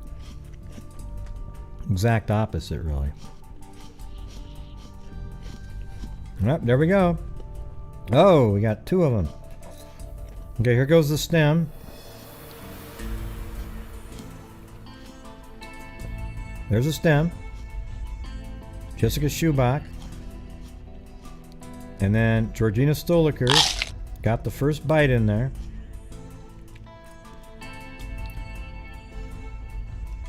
Oh, hold on a second. I might have to fix something at the end. Hold on. Here, I'll get you caught back up again, but I gotta grab. Well, no, I can do it here. This will work.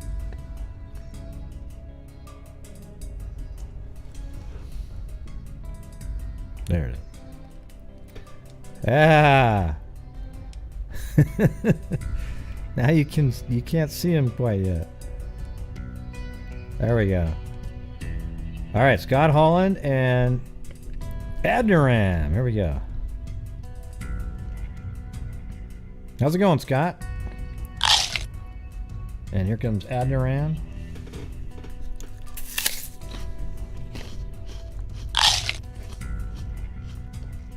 And Eugenie.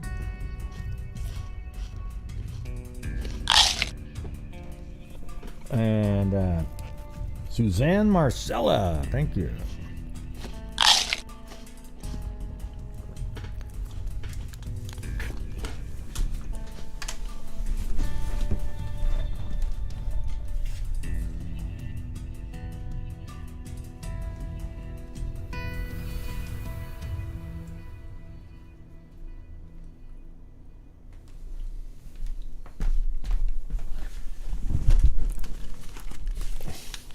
Oh, and Philly, and hold on, let me play it. Philly, Carolina Girl, and TTGO Tracy, and Organism Gel. Let's see if we can get. We got 4 bites coming up. 1,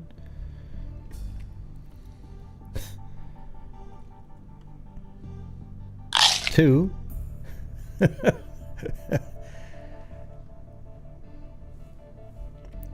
3. I think that'll do it all.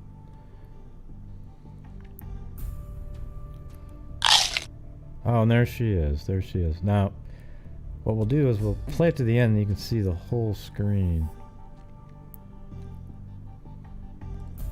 Oops, hold on. Yeah, there you go. So let me make that bigger so you can see have it on the whole screen. So it's the, okay. Huh. It's interesting. I'm not sure why it's only taking up that little bit of it, but here you go. And there you go. You get the zoomed in shot, right, Chloe?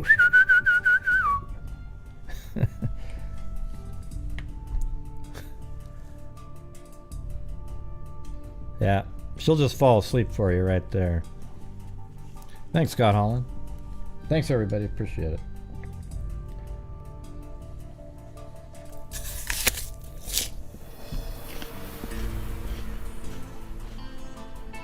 Come here, Blue. Here. I gave him a piece of apple. Good. All right, here we go.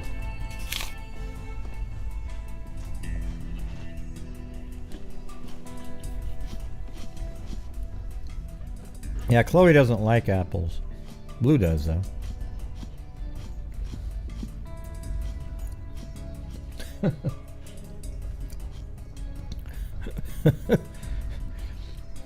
Chloe looks like she's just some weird sort of hybrid of different animals.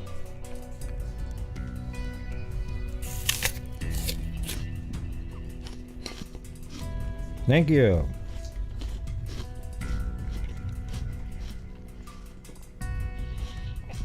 I'm just eating this apple too because I forgot to eat dinner. So.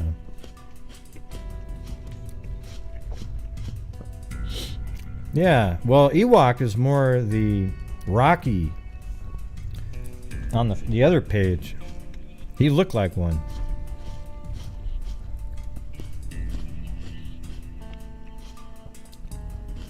Did you like that, Blue? Look how he's got that left arm.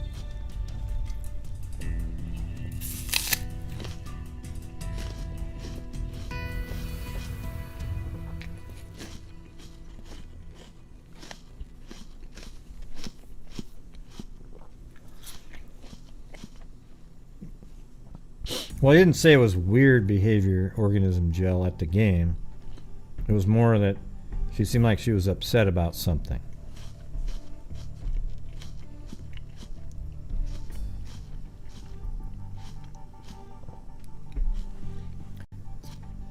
I think Chloe's like 3 now, and Blue might be 8-ish.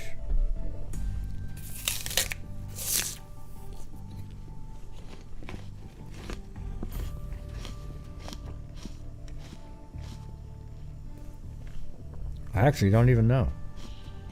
Because Blue was 2 when we got him. He's like 8 or 9.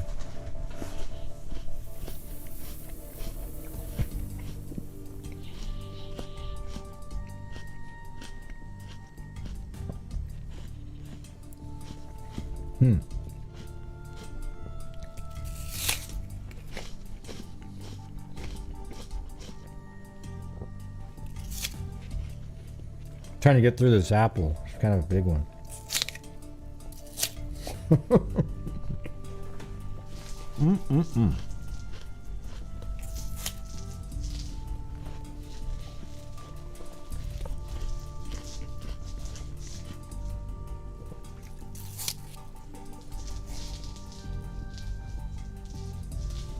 What is that?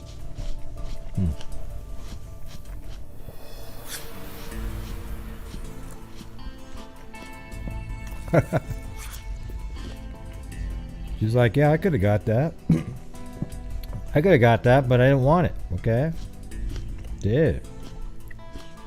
Chloe doesn't like apples. She could have easily eaten that one. She wasn't left. That's that. Now you're interested when you want it. Oh my god. Smells his butt.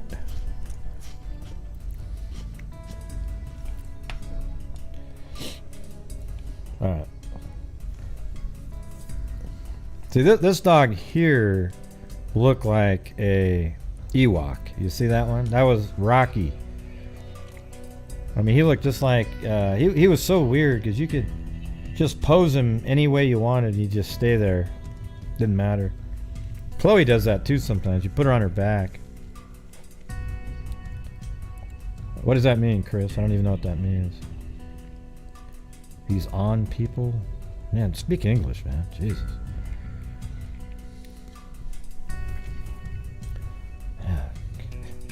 Look how dumb some of the people that watch that channel are when they get here. Wow. Just morons. Alright. So, here we go. Let me get to the...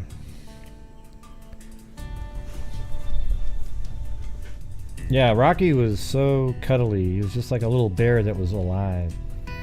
I did see that, Amy. I mentioned you earlier in the show. Thank you. It's your birthday coming up. Do you want Mary Lou to sing for your birthday now, just in case you don't happen to be here? I can have Mary Lou do it.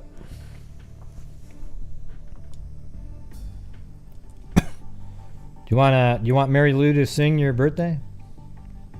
But what if you're not here, Mary Lou? I mean, Amy. Mary Lou. What if you're not here?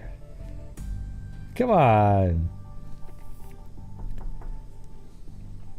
I'm gonna do it just in case you're not here. What do you mean, just in case? Well, you know, because the 18th, and she might not be here, and she's here right now, so. Okay, here we go. Happy birthday birthday to Amy Higgs. Birthday's on the 18th. Happy birthday to Amy Higgs. Birthday's on the 18th. Happy birthday to Amy Higgs on the 18th.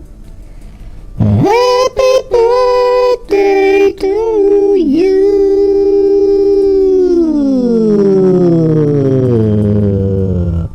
And many more.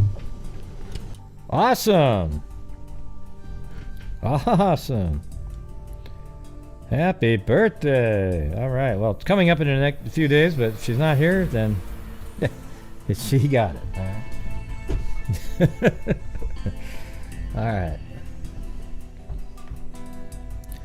Thank you, guys. Thank you. All right. So now we're going to go on to a couple cold cases out there.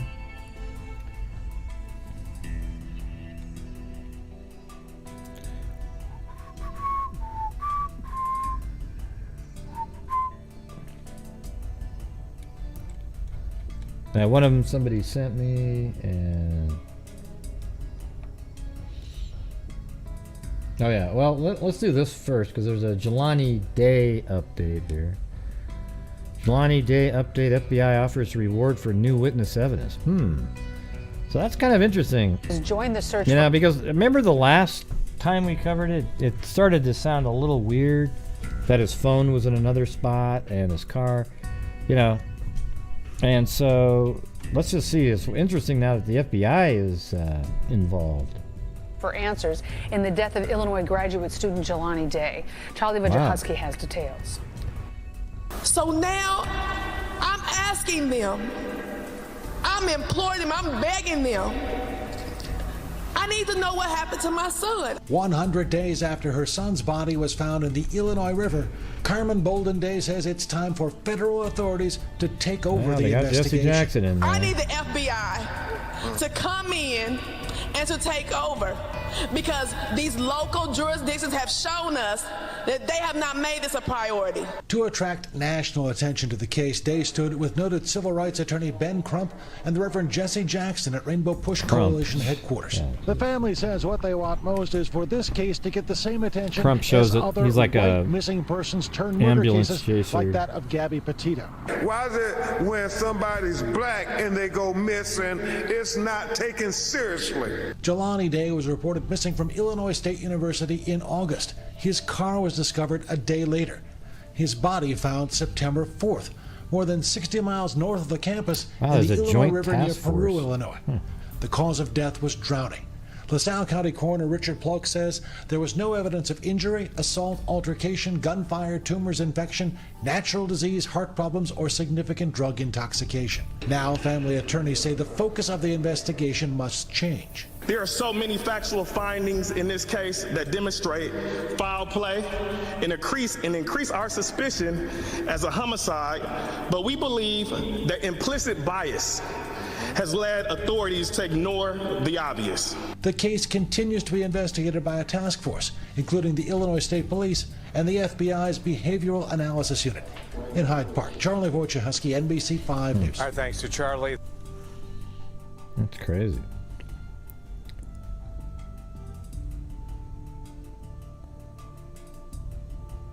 Look at all these people coming over from the Whack Jobs channel. Unbelievable. It's amazing because none of your comments actually get seen by anybody. Yeah. That accomplished nothing. Yeah. Nothing at all. Yeah, so we've been covering this case since the beginning, and we got it all mapped out. You know, so let me go to Day on here really quick. Actually, Jelani would probably be. There it is.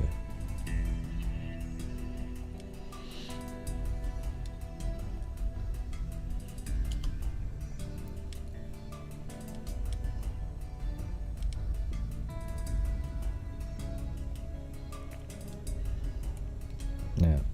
So he was on campus earlier,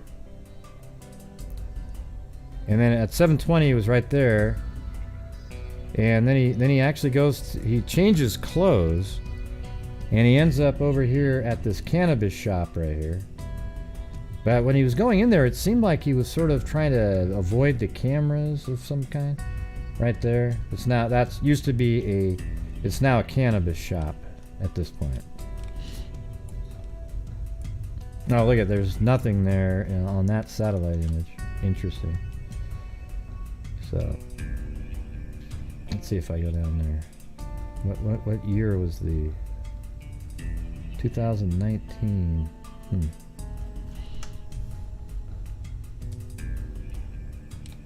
I don't know when this image right here is though.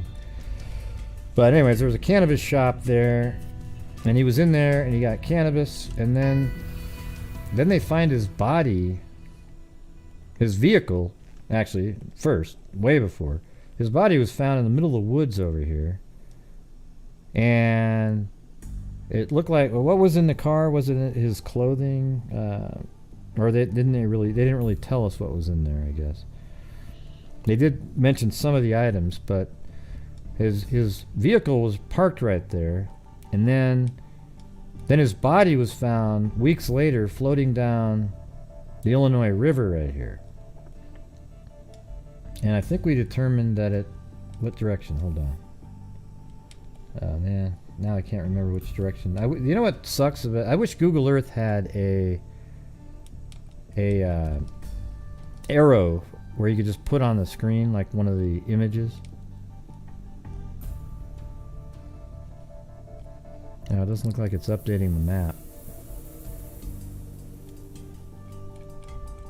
Uh-oh. Oh man, I have a feeling in a minute we're gonna freeze up again on Google Earth.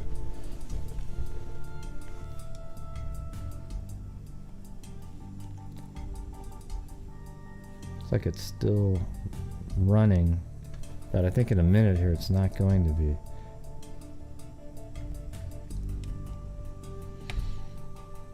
I'm not sure what the deal is with Google Earth these days, but it's really struggling. I don't think it's my computer, but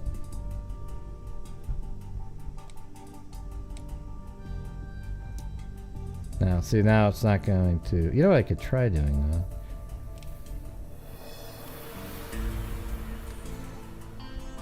So it's closed, but maybe I can install it again, and maybe it'll open. Let's see. It seems like a lot of times when I have a lot of stuff open, it starts slowing down.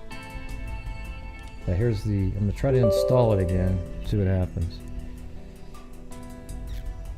Come on, go ahead.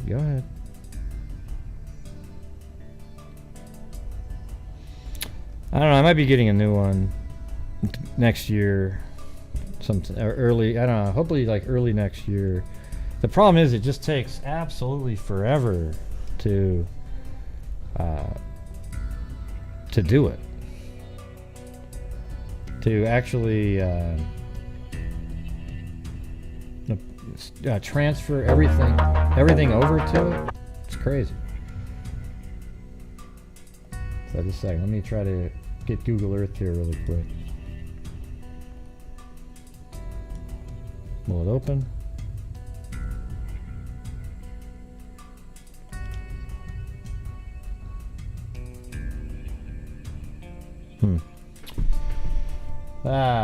I don't know. I don't even know if it's going to work at all.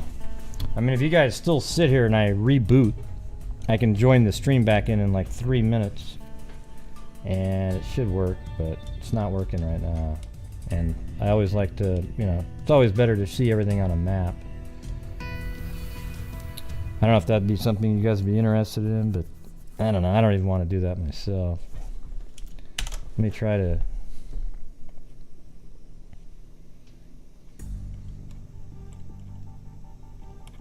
I gotta try to shut it down manually over here. One more attempt and it doesn't work. Then yeah, no, doesn't work. Yeah. Well, for those of you who want to wait around, that's great. Because what I'm going to do right now is I'm going to stop streaming. I'm going to reboot and then hit stream again. And then I'll be on while we're just sort of retooling the different things that I got to get running, okay? So, here we go.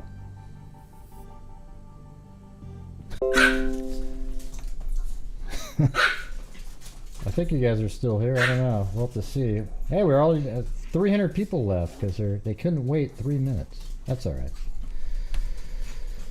It is what it is. Hopefully some of you guys stayed around.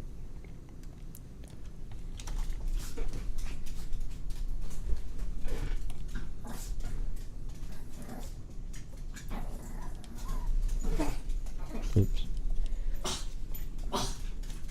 Blue and Chloe are fighting now, so good times.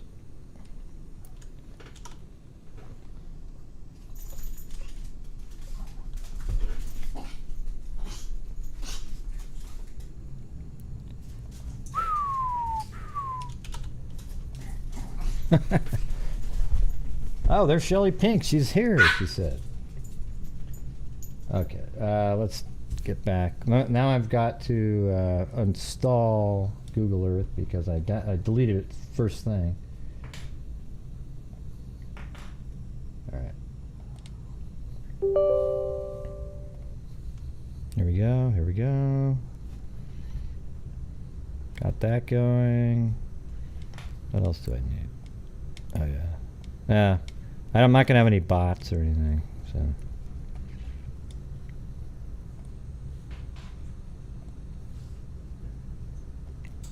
Alright, so installation's complete, it said. And where did it put it?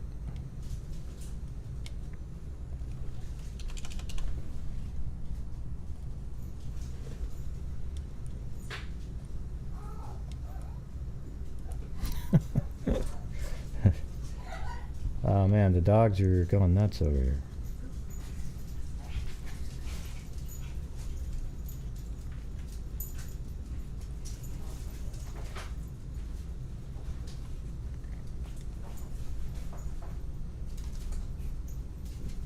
Are they? Oh, you guys can't see them. Looks like, oh, the phone died that they were on. Hey, it ran out just in time.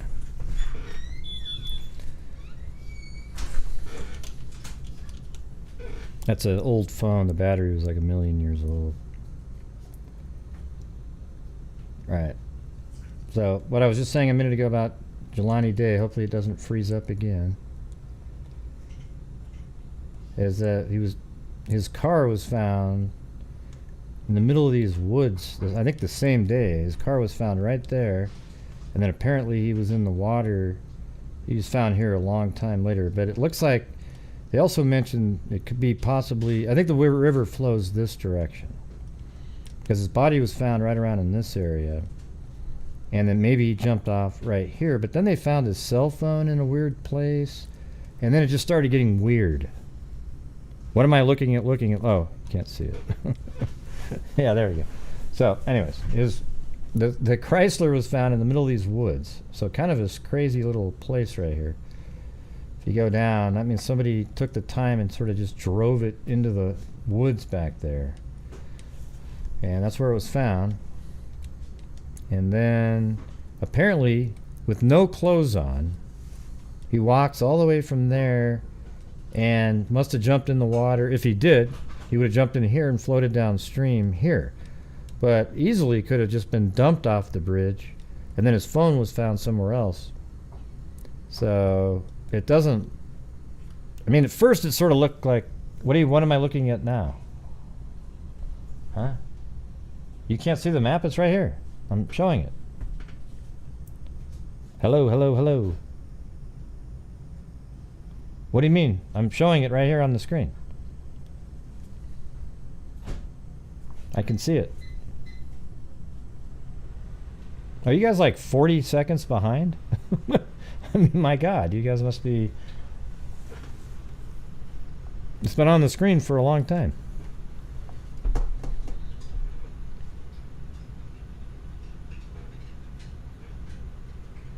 Oh, okay. Well, maybe refresh or something, you guys.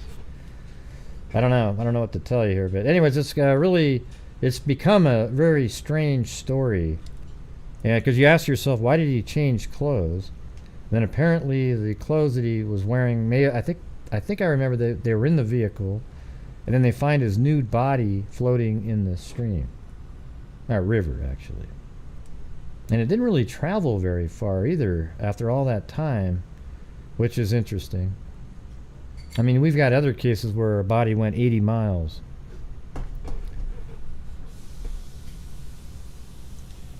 All right, so that's just the update on that. I didn't realize that if the FBI is in there, they must really think that there's something else, and there's a task force related to it.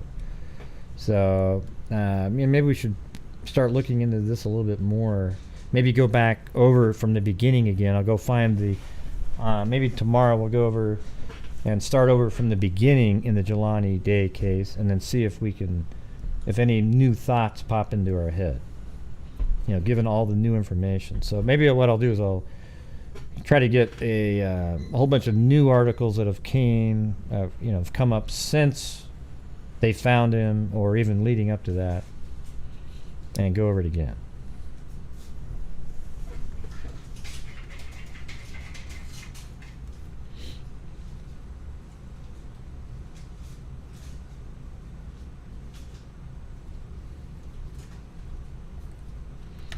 Okay, so now we're going to go back to a case.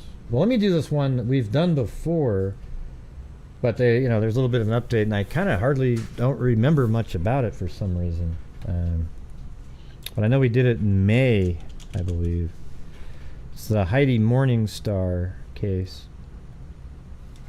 And so we'll just throw this on the screen. I absolutely recognize the image and everything, but I just want to read I only have 4 articles here, and then there's a new article that came out about a reward on it. I think rewards are really just kind of to keep it in the media, which is useful. And same thing with billboards. If that's what you're aiming at, like a billboard is something where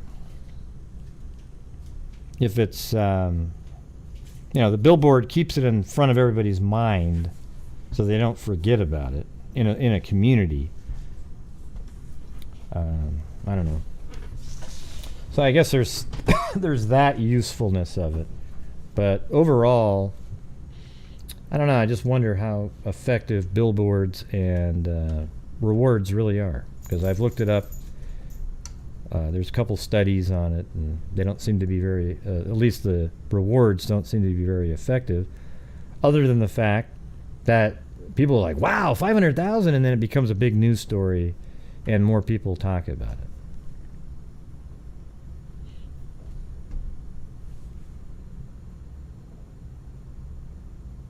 Why are you guys talking about spice and shit like that? Man, we're on to something totally different now. We've already covered a whole nother case, and now we're on to this. You still doing the Heidi Planck case? All right, let's see. Let me see what people are actually asking about. Or you're talking about him, Jelani Day. Man, we must be on the slowest rewind mode in history right now. Everybody hit their refresh button. Yeah, maybe, but so you think maybe he smoked synthetic weed? I don't think they sell it, do they, at a pot shop? They would just sell dope. I mean, actually marijuana, right? Okay. Hold on 1 second. Gotta get my background music. I knew there was something missing.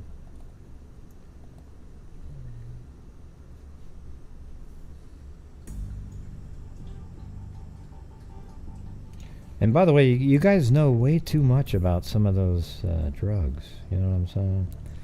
All right, so this is 1976. Heidi Morningstar. County homicide detectives today were investigating the strangulation death of 12-year-old Beaver County girl. So that's in the same county as the Rachel Del Tondo case. The body of Heidi Morningstar of 1514 Church Street. So we've got that.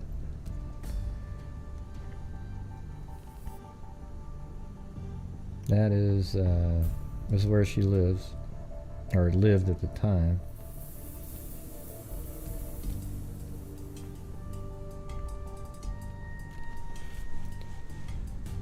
Ambridge was discovered yesterday by a sanitation worker making his pickup at the home of Charles Zug at 330 Shields Lane. And that's right over here. So let's, that's her home right there. And then right here, oh yeah, I remember this one was it was interesting. Yeah, so her body was found somewhere right around in this area. Right over here. I'm kind of starting to come back to me a little bit.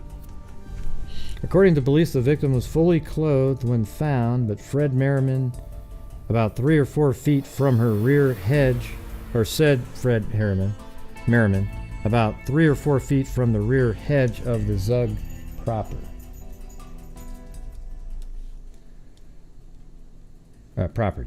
Police added that 3 or 4 hankies had been stuffed in the girl's mouth and her hands had been tied behind her back.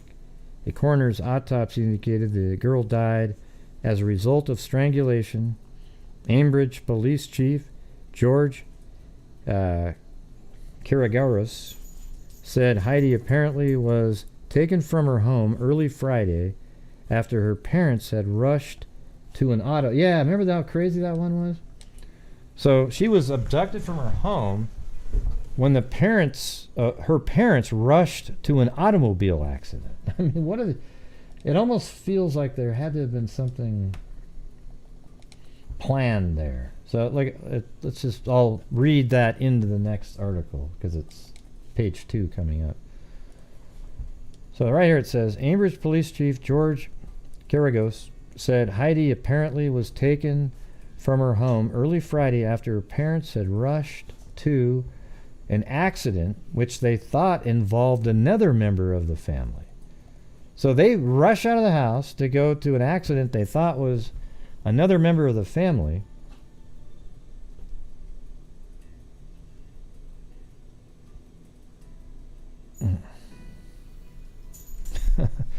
I don't know. I'd like to get on to this new case here, you guys.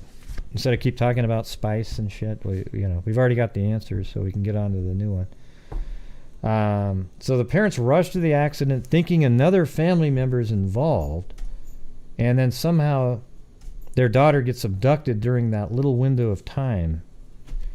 Before leaving for the accident, which occurred at about 2 a.m., her parents awoke Heidi and told her to keep all the doors locked. Okay, so they hear of an accident. They think a family member's involved. They're leaving the home. They say, hey, keep the doors locked. Within 2 hours, Mr. and Mrs. Samuel Morningstar returned home to find the front door open and the girl missing. A younger brother left in an upstairs bedroom apparently slept through the whole incident. Crazy, right?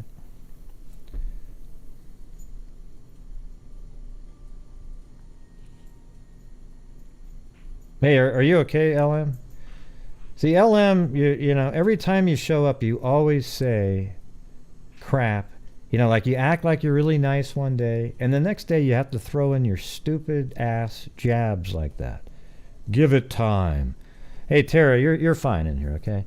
LM's somebody that throws in a lot of stupid comments to people often, and that's why I'm attacking her right at this moment, because she says a lot of stuff that's embarrassing and it's not real, and we're always in shock thinking, wow, what a weird comment, what a weird comment, what a weird comment.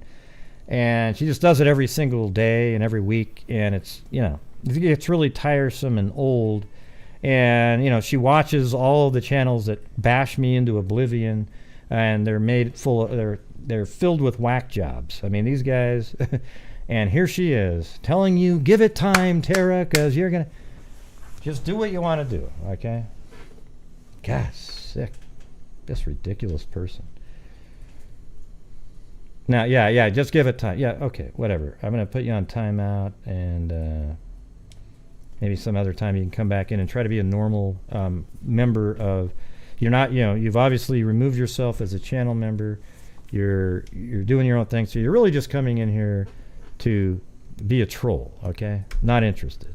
Getting really sick of it. You know, I've given you so many benefit of the doubt. Like, I email you, hey, you know, hope you're okay, you know. But you never learn. You never get any different. You're the same every single time. Yeah. Anyways, before leaving for the accident, which occurred at about 2 a.m., her parents awoke Heidi and told her to keep all the doors locked and to sleep on a living room couch, the chief said. Within 2 hours, Mr. and Mrs. Samuel Morningstar returned home to find the front door open and the girl missing. A younger brother left in an upstairs bedroom, apparently slept through the incident. So what do you think? Doesn't that just sound a little suspicious right there? Why did they think another family member was involved? And, you know, did that family member call over there and say, you know, it's just, God, so suspicious. What are the odds of that happening? He believes someone must have had the house under surveillance before the break-in. This is why I didn't like the smell of this one from the beginning. No one could say that an accident was going to happen and that the parents were going to be gone. The auto accident, which occurred in front of the home of Mrs. Ann Rosinski, 3rd Street, Ambridge, did not involve a member of the Morningstar's family. So that was 3rd Street in Ambridge. So I think that was... so that's where the body was found, and I think this is the 3rd Street right here. Yeah, 3rd Street. So the accident happened right around in that area. So the parents left from here, and they went, I don't even know if that's maybe a little over a mile, maybe. Let's see. Yeah, 1.2 miles. And then they leave to go to that. You know what's weird about that is that while the parents were apparently at this accident, the killer went to the house and drove right by the parents with her in the car, because they would have been right around in this area. And then when they drove by to get to this location to dump her body, they must have gone down this highway right here. I mean, they could have gone various ways, but that's the quickest way. And they would have driven right by where the auto accident was.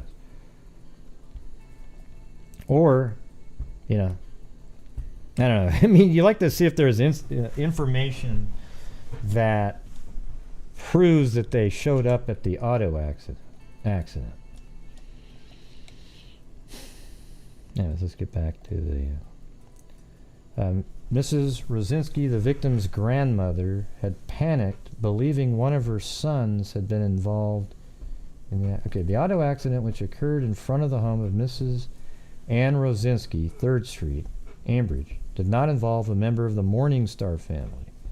Mrs. Rosinski, the victim's grandmother, okay, so this is probably the mother's mom of Heidi Morningstar, so it's you know, because she wouldn't have the same last name, so Rosinski's probably Heidi Morningstar's mother's last name, and this is the grandmother. So Mrs. Rosinski, the victim's grandmother, had panicked, believing one of her sons had been involved in the accident. So that would be one of the brothers of Heidi's mom. When it occurred in front of her home, according to a family member. So state and local police had joined in the search for the girl, which ended yesterday with discovery of her body about 4 miles from her home. Heidi was a 6th grader at Anthony Wayne Elementary School in Ambridge, and the detective said the Morningstars have lived in the area for about a year. Aside from the parents, she is survived by 2 brothers, Samuel 19 and Eric 7. Okay, that was on the 19th. The incident took place on the 17th. Alright, so let's see. The murder of Heidi Morningstar is an enigma. It happened 13 days ago, and police say they have no more to go on now than they did in the early morning hours of September 13th. It was actually the 17th, and that they just didn't even do the math correctly, because 13 from 30 is 17. And they say September 13th, it's 7. Well, maybe there's something else to it. September 13th, when the 12-year-old girl fully clothed, no, should have been the 17th right there. When the 12-year-old girl's fully clothed body was discovered by a garbage truck crew in a residential area of Edgeworth, not 5 miles from her modest home in this Beaver County community. Who killed Heidi is one question. Why is yet another? And police from 5 jurisdictions don't have an answer to her either. There's just nothing to tell you, nothing to say, said Ambridge Police Chief George A. Kirigas. We've interviewed 20 to 25 persons, and we have no strong suspects. We have no motive. It was not rape, and neither she nor her parents had any enemies that we know of. Isn't that just crazy? You know, tissue stuffed in her mouth, hands tied behind her back, and she's strangled to death. I think that's what they said, right? I don't know if they said that yet. It isn't that the authorities aren't trying to solve the Morningstar murder. Besides the Ambridge police, the state police, the Edgeworth police, and detectives from Allegheny and Beaver County are working on the case. Ambridge hasn't recorded a murder since July 18, 1973, when the murderer was behind bars before the victim was cold. The Morningstar puzzle is something else. Heidi is believed to have been abducted between 2:45 and 4:10, so in even a smaller window. After her parents rushed from their home at 1514 Church Street in response to a frantic call from the girl's aunt, well, a minute ago they said grandmother, about an accident that had just occurred in front of the aunt's home. Police said there was an accident. When the Morningstars returned home, their daughter was gone. Wait, police said there was an accident, so they did admit, so there really was an accident there. When the Morningstars returned home, their daughter was gone. There was evidence of forced entry into their apartment, but no signs of a struggle. The back door of the apartment was open. So, God, this is just... A few hours later, Heidi's body was found on Shields Avenue in Edgeworth. Her hands were tied behind her back, and several handkerchiefs were stuffed in her mouth. An autopsy showed the cause of death to be strangulation. The motive would appear to be burglary, although nothing was reportedly taken from the Morningstar home. No attempt was made to enter any of the other 3 apartments in the building. A neighbor, Mrs. Betty Garazunas, said a woman's stocking with holes cut in it was found in the Morningstar's apartment. So that means probably something they had on their head. You know, amazingly, if they still had that, they could probably get some DNA off of that. Heidi was a nice, quiet kid, according to the Garazunas family. She used to sit on our front porch all the time, said George Garazunas, a steel worker for American Bridge. When Betty told me what happened, I thought she was cracking up. She seldom left the street except to go to school or the laundromat or the drugstore. Georgianne Garazunas, the youngest of the family's 3 daughters, said she often talked to Heidi and the topic was usually boys. She had a crush on one boy and she used to write him notes, said Georgianne. He liked her, but just for a friend, not a girlfriend. He was 16. It was a shock to everyone in the neighborhood, said George Garazunas.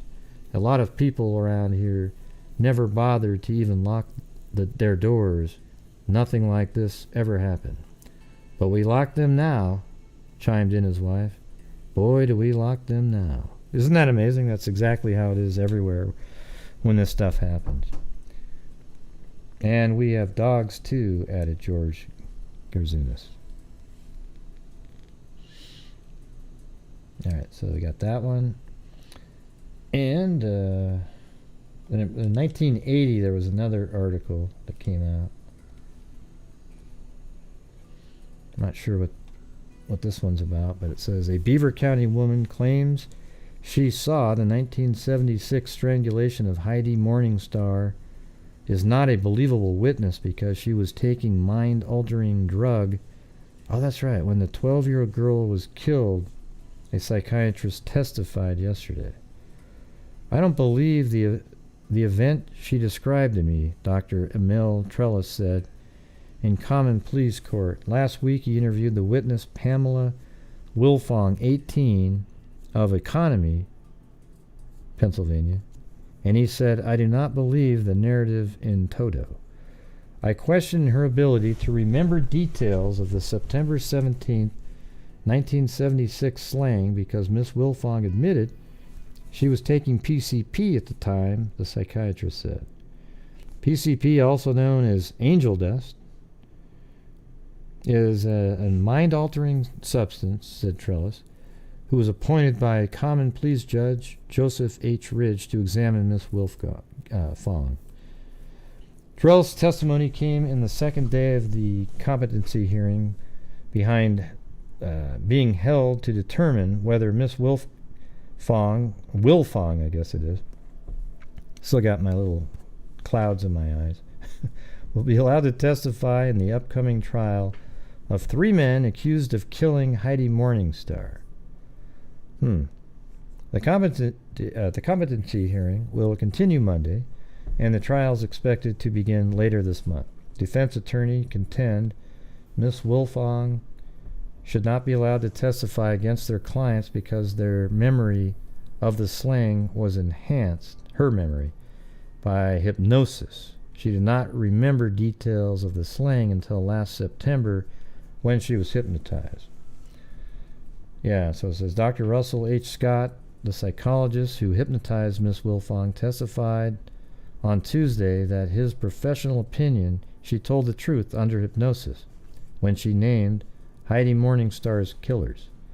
Arrested last fall and now awaiting trial are Paul Nazarovich, 22, and Ambridge Robert Whiteleather, 19, of East Liverpool, Ohio, and William Decker, 28, of Phoenix, Arizona.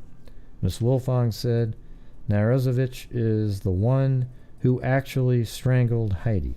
All 3 men are charged with criminal homicide, kidnapping, and criminal conspiracy. Dr. Trellis testified yesterday that Miss Wilfong told him, I am scared, I have nightmares. Sometimes I see it, the Morningstar slaying, the right way, and sometimes I see them doing it, the strangulation, to me.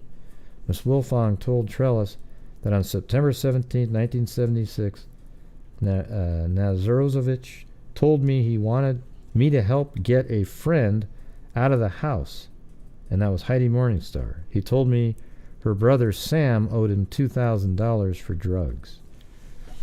God, I bet you that's... I don't know, man. What do you guys think? Do you think that's possibly true?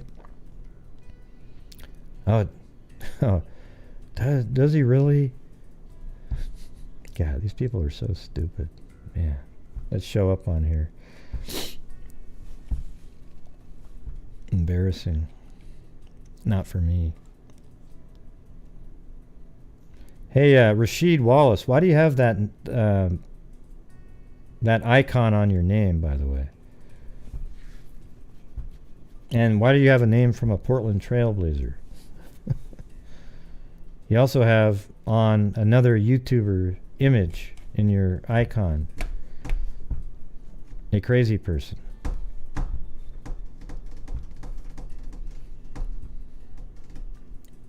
They have it going in reverse. What do you mean?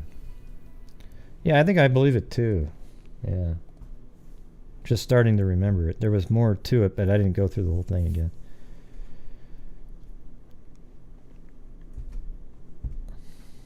Yeah, I could probably do that, Angela. It's just call. I don't know if they'll answer it, but Rasheed Wallace was a Portland Trailblazer. He got more technical fouls than anybody. But anyways, here it is. Reward doubled in 1976 cold case murder. Pennsylvania Crime Stoppers, the crime solvers of Beaver County, are offering $10,000 reward until December 12th. Well, I mean, that's over, right? I mean, when was this article? For information leading to the arrest and conviction of those responsible in the 1976 cold case murder of Ambridge girl Heidi Morningstar. PA Crime Stoppers has already posted $5,000. On September 17, 1976, 12-year-old Heidi disappeared from her Ambridge home in the middle of the night. Her body was found the next day in Edgeworth. The Allegheny County Homicide Unit, Ambridge Police Department, State Police, Baden Police Department, and the Detective Bureau of Beaver County DA's office have been investigating the crime, but no one has ever been convicted. And for some reason they don't seem to, I guess you can get a hold of the, that doesn't even give you anybody to call. Weird. Maybe PA Crime Stoppers, I guess.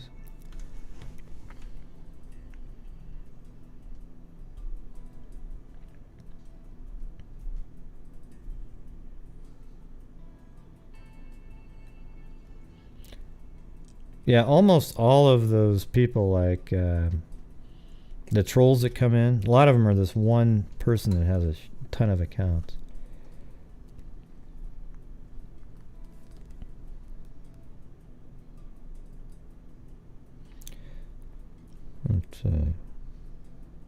Yeah, I mean, definitely anything that she had on her body should be able to lead the, maybe not the handkerchiefs might have something on them, but the rope that her hands were tied behind her back would have something on them. And there was another item. What was the other item? Feels like there was something else. Oh yeah, inside the house, right? I mean, they had to have got something. Anyways, right now we're about 70% of a normal night, you guys. So if anybody wants to still help out the channel, that'd be great. We are almost at the halfway point, and we're getting towards the end of the month, where another donation will be made. Halfway through it. All right, so here we go. I'm going to go on to the next cold case. And I don't even know how long the last show is, but we've been on 32 minutes on the new one.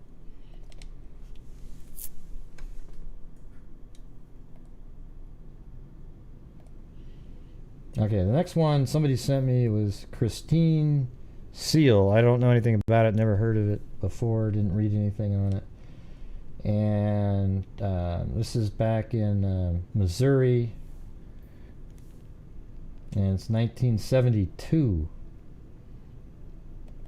And so I went on newspapers.com. They sent me some clips, but they were too small to read. So here we go. Thank you, living it, as in living the dream. So this is her right there. So it says, Mr. Sergeant, retire, or I don't know what that means, but and Mrs. Doyle E. Nickel of Cassville announced the engagement. So it must be retired sergeant. And Mrs. Doyle E. Nickel, the engagement of Cassville, announcement of the engagement of their daughter, Christene, spelled Christene, which is weird because you find her with I-N-E more than the E-N-E, but that's how her name is spelled with an E-N-E. Thanks, beholder, as in the eye of. The bride-elect is a student at Hillcrest College of Cosmetology, and Mr. Seal is a student at Cassville High School. Vows will be solemnized in September. So anyways, this is 1968, and that's right before she got married to, let's see, yeah, Mr. Seal. Hey, there you go. Thank you, Juju. Positive. All right, so then that was 1968, and then also in 1968, so after she got married, 6 months later, I just found another reference to her I believe this is her right here. I mean, how many other Christene with an E with the last name of Seal would there be in Missouri? Probably not too many. So we'll just assume this is her. Christene Seal of 1326 North Cedarbrook, cited on complaint to yield right-of-way after her car and autos driven by J.W. Sallow at 1332 East Grand and B.H. Duro Turners were involved in an accident at National and Walnut. So anyways, that was just another time she showed up there. And I guess we'll find out if that's actually her.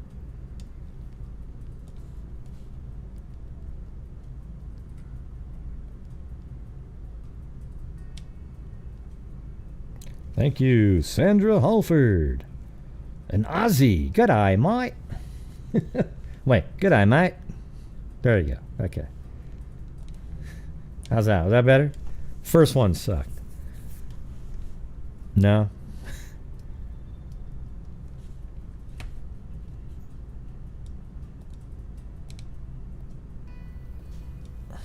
God, these losers that show up on here. Oh, that CC just made a really stupid comment. Did you see that? Had nothing to do with anything. Just sort of, what's the dumbest thing I can say? Here's one. Oh, good. So that wasn't too bad. that was better that time? Because I said it right that time. Hey, look at that. Zozo gave me, and that means something. That she gives me a little bit of a thumbs up.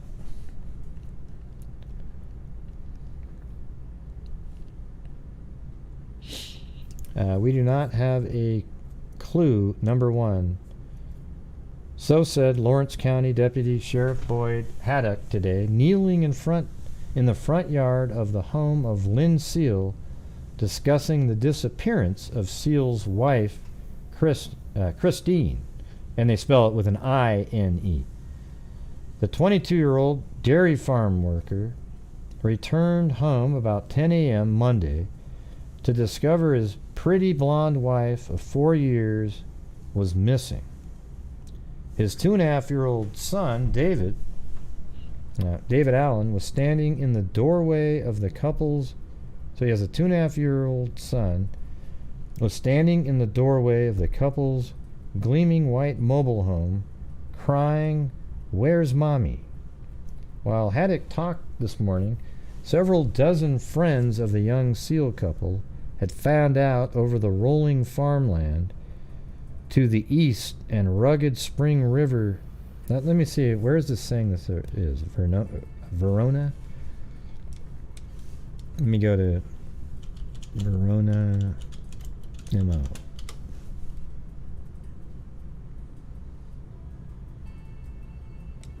Yeah, okay, now how, yeah, see, this is where I had her living, and it's in Springfield. So I actually think that this is where her address was, and it's a mobile home. That was in the car accident. And so that's in Springfield. And I just think that that's got to be her. And what are the odds that it's not? And maybe it's Verona County, maybe? I mean, or is there an actual little town? I guess there's a little town called Verona there.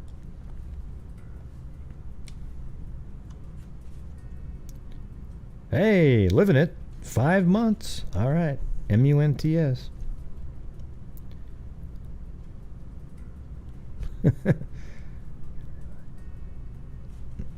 All right, man. I did better. I'm learning. I'm trying to do the Aussie accent. His 2.5-year-old son, David Allen, was standing in the doorway of the couple's gleaming white mobile home, crying, "Where's Mommy?" he was saying. While Haddock talked this morning, several dozen friends of the young Seal couple had fanned out over the rolling farmland to the east and rugged Spring River breaks to the west in an ever-widening search for the young housewife. "We got the word of her being gone about 10:30 a.m. Monday," Haddock said. Hey, thank you, Elvina May. Yeah, I appreciate it. We got the word of her being gone about 10:30 a.m. Monday, Haddock said. Lynn said he got up at 7 yesterday morning and his wife turned off the alarm. Then didn't say anything. And she went back to sleep and he got up and fixed some toast and went to work. Seal works for Paul Calico, who operates a large dairy farm northeast of Verona and about 2 miles southeast of the location of another farm he owns and where the Seals lived in a mobile home. See, the thing is, you know, the husband in this situation is, you know, going to be the number one suspect because he was the last one. When he left the home, he claims she turned off the alarm and, you know, he had up some toast and he left, right?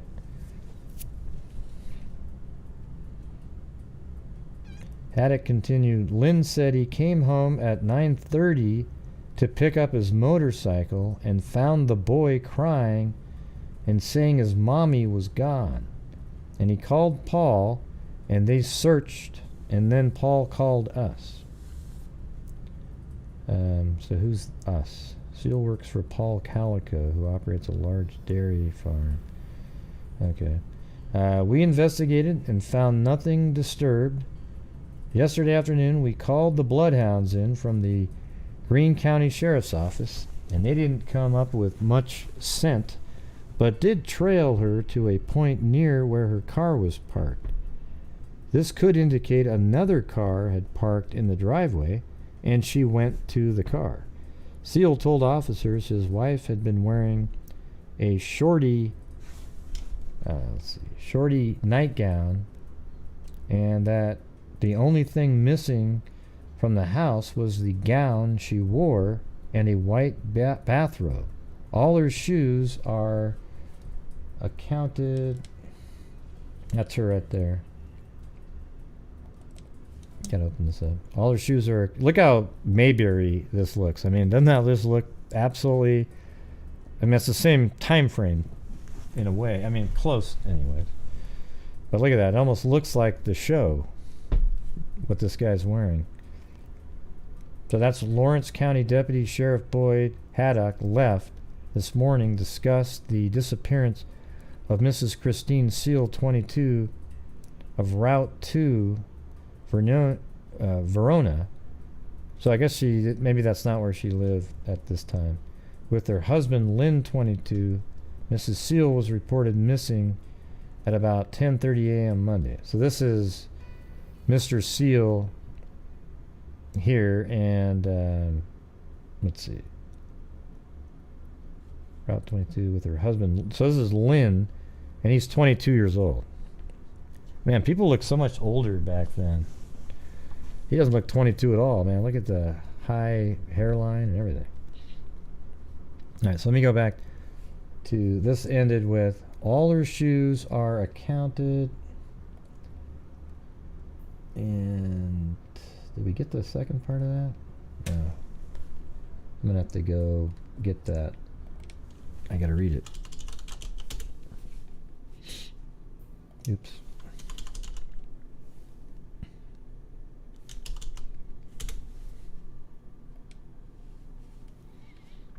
All right, Christene.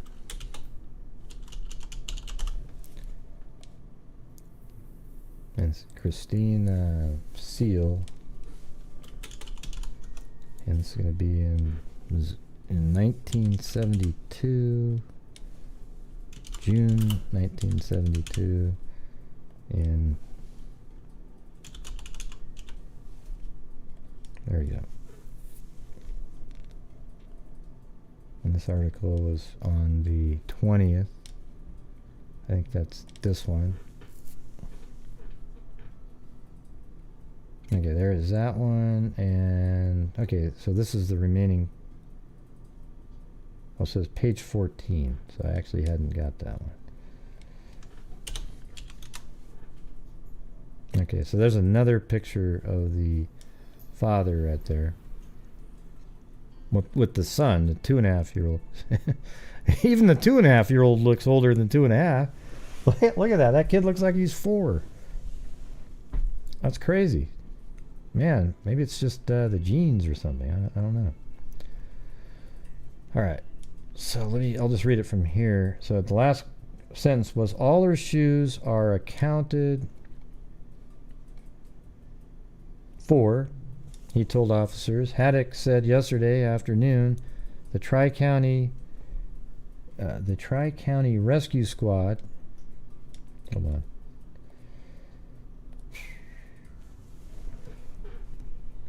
and the sheriff mounted patrol were summoned to the scene and spent several hours searching.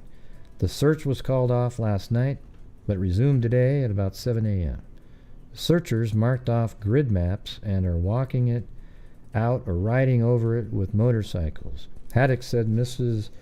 Seal was in a good physical and mental health, and we have no reason to suspect suicide. The Seals had been married 4 years and had lived on the Calico farm about 2 years. They were originally from Cassville. He is the son of Mr. and Mrs. H. Carl Seal. She, the daughter of Mr. and Mrs. Doyle Nickel. Neighbor woman today brought in food and coffee to be served to the searchers and to comfort Seal and his son.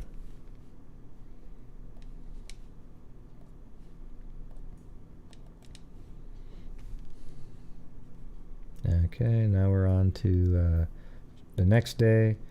There are still no leads in the disappearance of Mrs. Christene Seal, 22, of Verona. About 100 persons participated in searching of the countryside near Mrs. Seal's home north of Verona yesterday, and more are back today trying to locate some trace of her. Meanwhile, Berry County officers are trying to determine if there might be a link between the disappearance of Mrs. Seal Monday morning and the beating and robbery of an elderly couple in Youngerville at 2 a.m. Sheriff Abe Dummett said 2 men wearing white hoods over their heads broke into the home of Tom Turner, 84, and his sister Catherine, 77. Turner was beaten by the men, who kept demanding to know where he kept his money. He'd tell him he didn't have any money, the sheriff said, and they'd hit him again. Several neighbors were attracted to the scene by the lights of flashlights the men used, since the Turners do not have lights in their home. They drove home and checked, but all they got was the description of the car. They didn't take the license number. So that's that other incident.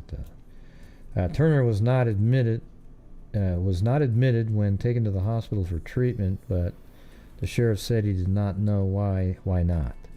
Sheriff Dummett noted the Turner home is on US 60, and it would be about 15 miles from where the missing girl, Miss Seal, lived. She and her husband originally were from Cassville. Miss Seal's husband, Lynn, 22, works on a dairy farm near the couple's home. He left for work at about 8 a.m. Monday and returned about an hour and a half later. That's right, at 9:30. He said he found his son, David, 2.5, standing in the doorway asking where Mommy was.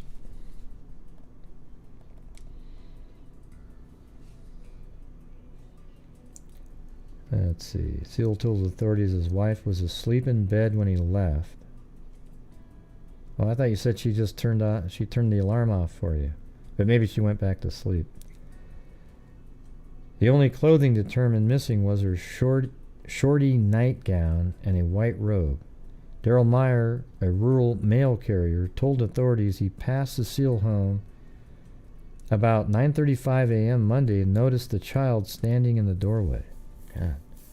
Bloodhounds brought from Springfield apparently were able to pick up Miss Seal's scent only from the mobile home to the driveway. The Seals car remained in the driveway.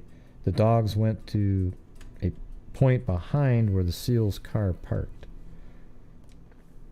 I wonder if she just wanted to get the hell out of there. You know, maybe she's still out there.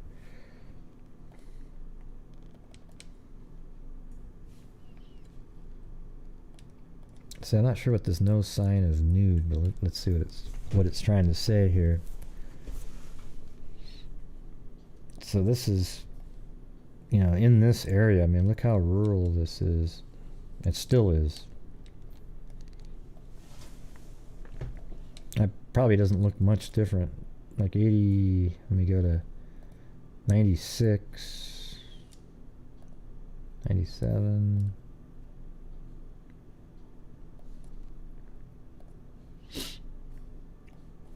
Yeah, probably been about the same for a long time.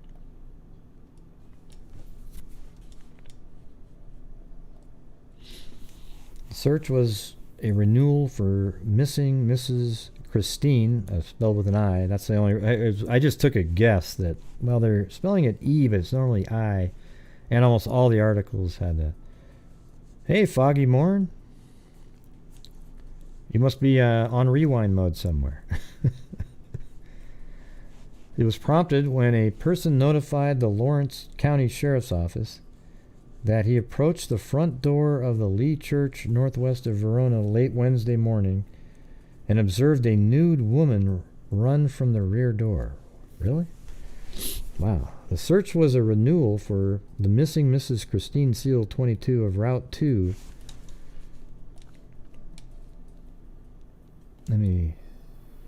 Let's see, Route 2, is that going to be in there?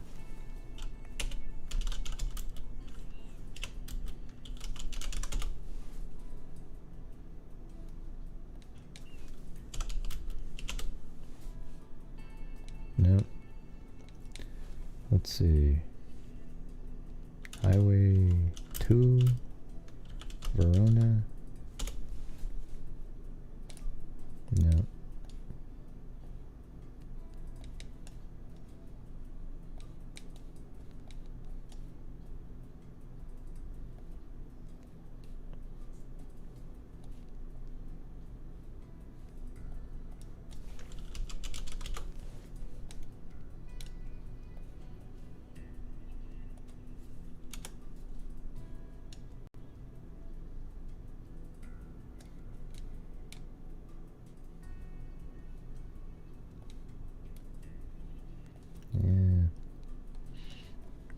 I don't know. Sometimes it's hard to figure out how they type it in or what they're using for the route. I saw some things pop up when I typed it in, but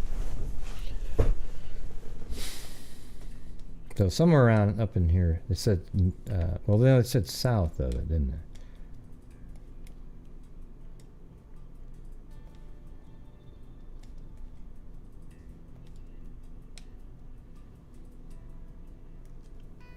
See Z there. Disappeared from her home. Now it says it was prompted when a person notified the Lawrence County Sheriff's Office that he approached the front door of the Lee Church. Let's see where that is. I bet that's still there.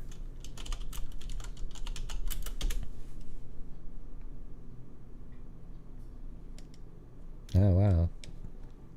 That is out in the middle of nowhere.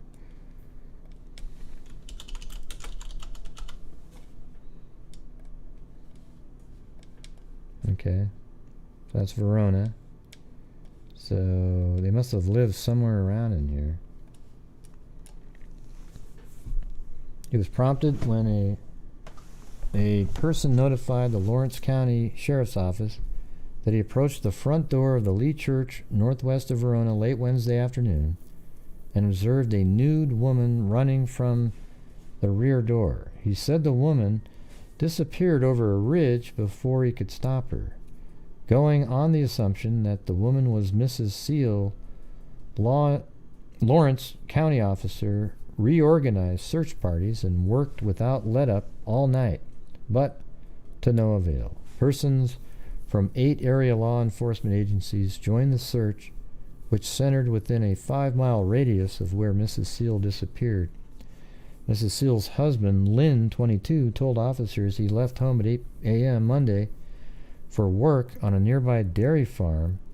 God, wouldn't that be crazy if somebody abducted her and she was making an escape right there, but then was caught? Because that was Wednesday.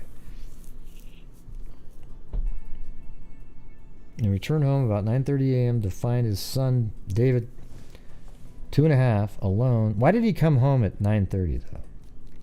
See, things like that are always odd, you know, like you go to work at 8 and then you already go, I mean, you do work nearby, so maybe you came by for what? I mean, what was the reason that you went home at 9:30?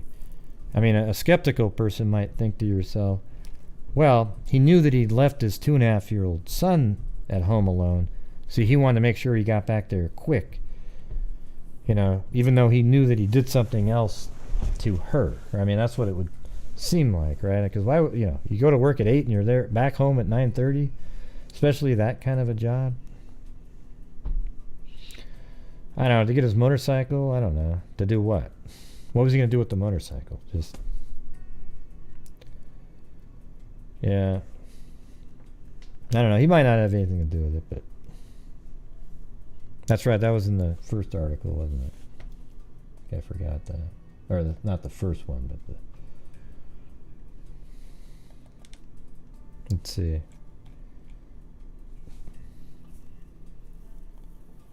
Returned home about 10 a.m. Monday to discover... Okay. So it's a front home discussing the experience. A 22-year-old dairy farm worker returned home at around 10 to discover his pretty blonde wife of 4 years was missing. His 2.5-year-old son, David Allen, was standing in the front door while Haddock talked this morning. Several dozen friends of the young SEAL couple had fanned out over the rolling hills. Gone at 10:30. SEAL works for Paul Calico, who operates a large dairy farm northeast of Verona and about 2 miles southeast of the location of another farm he owned, and where the SEALs lived in a mobile home. So that mobile home must have been one she lived at before. Haddock continued, Lynn said he came home at about 9:30 to pick up his motorcycle, there it is, and found the boy crying. Okay. Yeah. But I mean, what would be the real, I mean, you know, that just sounds like, I'm going to go pick up, I mean, what do we know what the reason for picking up the motorcycle is? I mean, you're at work. Maybe there was a good reason for it. Could just be the excuse. Oh, yeah. The reason I came home at 9:30 is I went to, to pick up my motorcycle.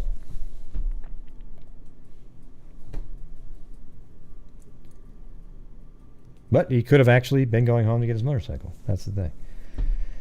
Mrs. Seal's husband, Lynn, 22, told officers he left home at 8 Monday for work on a nearby dairy farm and returned home at 9:30 to pick up his motorcycle to find his son, David, 2.5, alone and his wife missing.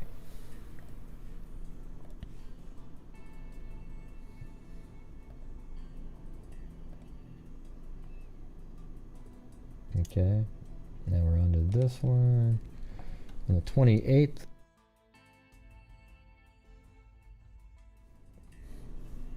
herd the cows? Is that what you're saying?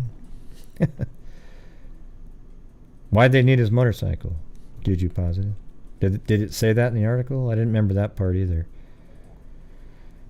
Let's see. A reward fund containing about $500 has been established in an effort to find information concerning Mrs. Christene Seal, 22, who disappeared from her trailer home north of Verona on June 19th, according to Lawrence County Sheriff Marvin Quaid.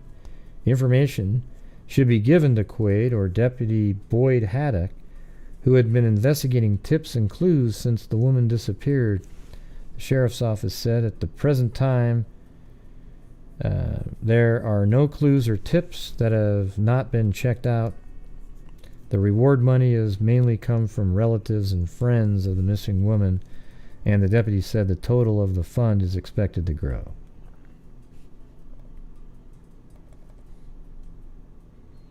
Okay, now this is now there was almost nothing in the papers after that, and then a year and 2 months later, this looks like this might have a lot of details in it to go through here. Okay, so right here it says Mrs. Christene Ann Seal was known in the Verona community where she had lived for 2 years as a devoted wife and mother. She and her husband, Lynn, had grown up in Cassville and married after Lynn's graduation from high school in 1968. In September of 1969, their son David, now almost 4, was born. Miss Seal disappeared from her trailer home June 19, 1972.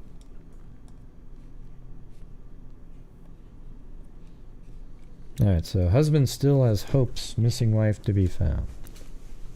This is a 1973 August article. Before a hot June day 13 months ago, the citizens of Verona never gave much thought to locking their doors. But that was before the farming community of 500 was confronted with the mysterious disappearance of 22-year-old Mrs. Christene Seal from her mobile home north of town. Now the citizens of Verona make a point to lock their doors because, as one resident put it, we lock 'em because we're scared. We don't know anything more than we did a year ago, and we don't want the same thing to happen to us that happened to Christene. In the 13 months of investigation into the case by county authorities, nothing has turned up to explain why the young housewife and mother suddenly disappeared from her home. Even $2,044. I'm glad they got that 44, because it might just be, if it was a 43, somebody wasn't going to do it, but when it hit 44, even $2,044 in reward money donated by neighbors and friends failed to produce any information. And last month, the Lawrence County Sheriff's Department returned the money. But Sheriff Marvin Quaid says the case is definitely not closed. According to Deputy Sheriff Glenn Huffman, the case will never be closed until Mrs. Seal turns up. She is still classified as missing. We have received numerous false reports, but nothing concrete, he said. Mrs. Seal's disappearance was first noticed when her husband Lynn returned home at 10 a.m. I thought it was 9:30. On June 19, 1972, to pick up some motorcycles. Oh, look at that, to herd cattle. Oh my God, I just threw that out there as a joke. Oh my God. I said that as an absolute joke, and that was really a real thing. Oh my God. To pick up some motorcycles with an S, to herd cattle on Paul Calico's dairy farm where he works. That's just ridiculous. I don't know. Did she say the same thing? I didn't see that. She said the dairy farm needs his motorcycle. And then I said, yeah, to herd cattle. It was like a team effort there. That was pretty. All right, high five, Juju Positive. You said they needed the motorcycle, and then just as a joke, I threw in there and said, hey, maybe to herd cattle. That's pretty funny. Yeah, that's funny. I mean, but the thing is, I don't want any credit for saying herding cattle, because I was saying it to just add on to the joke. Turns out that that's really what they're saying happened.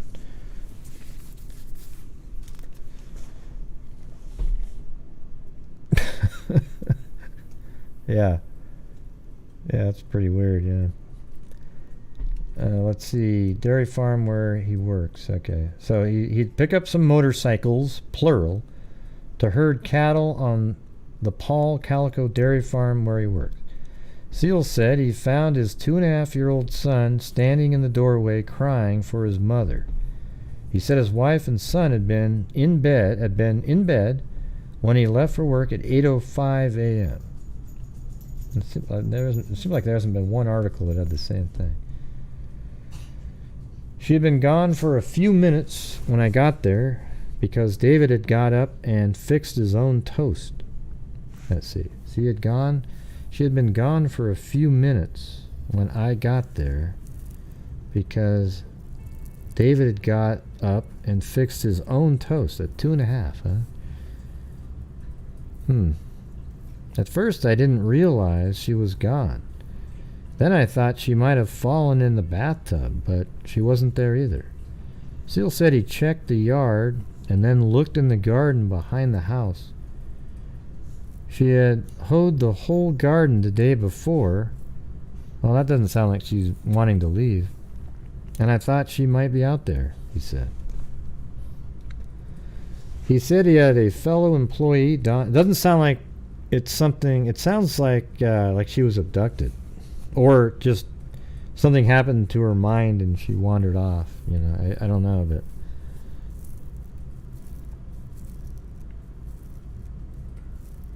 And she left in her nightgown. Huh.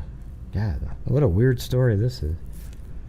Sounds like she was a good wife and, you know, they were getting along. I mean, when you're fighting with somebody, you're not out doing gardening, right? Like, you're stressed out. You know, like, it just doesn't seem like there was anything going on. I mean, he's the one saying that, but it sounds like something you wouldn't just invent a story about. And it turns out maybe even the damn motorcycle story wasn't that crazy. Yeah, he said he made toast and went to work, but when he came home, when he got home to pick up the motorcycles, his son David was making toast also. See, that's what he said. Said she had been gone for a few minutes. I got there because, let's see. Seal said he found his 2.5-year-old son standing in the doorway crying for his mother. He said his wife and son had been in bed when he left for work, and he made his own toast in the other article. She had been gone for a few minutes when I got there because David had got up and fixed his own toast. So when he got home at 9 or whatever it was, 10 o'clock, you know, he had gotten up, David, the son, and made his own toast. Man, too bad David wasn't just 4 years old. He would have remembered something. At first I didn't realize she was gone. But I mean, he looked old enough to be able to think and say something. Then I thought she might have fallen in the bathtub, but she wasn't there either. Seal said he checked the yard and then looked in the garden behind their house. She had hoed the whole garden the day before, and I thought she might be out there. He said he and a fellow employee, Don Jenkins, alerted the authorities shortly before noon. A massive manhunt was conducted with over 300 persons searching through 2 days and a night up and down the Spring River Valley. Planes were used and men on horseback and in cars investigated every foot of the area. The search failed to produce any leads. Seal said he didn't know any more today than he did the day she was missed. I think I'll eventually find her, not alive. I'd like to find her alive, he said. Oh man, if he said something like that today with the social media super sleuthy interviewer, oh, what do you mean? He's already saying he doesn't think she's alive. Man, he should have... Wait, this is 13 months later. Oh, never mind. Let's see. The mail carrier for Seal's route said he stopped at the trailer at about 9:30 a.m. and also saw young David standing in the doorway. So that was at 9:30. I wonder what God, he could speak, I'm sure. I thought he was just crying because his mother wouldn't let him come outside. Daryl Meyer, the mail carrier, said. I know she thought too much of the boy to run off without letting anybody know, he said. During an interview last week, Seal said he had a lot of time to think over the last year. If you even look at it from Chris's parents' standpoint, you could see that she couldn't have run out. There was no one closer to her than her mother, and she would have at least let her know if she was going to leave. But my wife wasn't the type to get out and run around. I know there was only one reason Chris would have left David, and that would be someone threatened her. Seal, who was injured in an accident on the dairy farm in May, who had just returned from 18 days in the hospital, this is the next year though, said he had a lot of time to think when he was hospitalized. The more I keep moving, the better it is. I haven't turned against the world. I try to keep on the move. I don't plan to leave this part of the country. I just try to live from day to day. And I don't really have any definitive plans for the future, he said. Seal, who was ready for a doctor's appointment the day he was interviewed, sat in the living room of the trailer from which his wife disappeared, watching his son. David will be 4 in September. He has been going to daycare center in Aurora and is doing pretty well. David, who sat playing with his toys in the living room, suddenly interrupted the interview to pull on his father's leg and say, "If I'd seen her, I would have come and tell you. She could have gone to heaven." Seal, who says his son was... Okay, I got the next page. Let me try something really quick. And his name was Lynn, right? It was Linn, wasn't it? Yeah, there it is.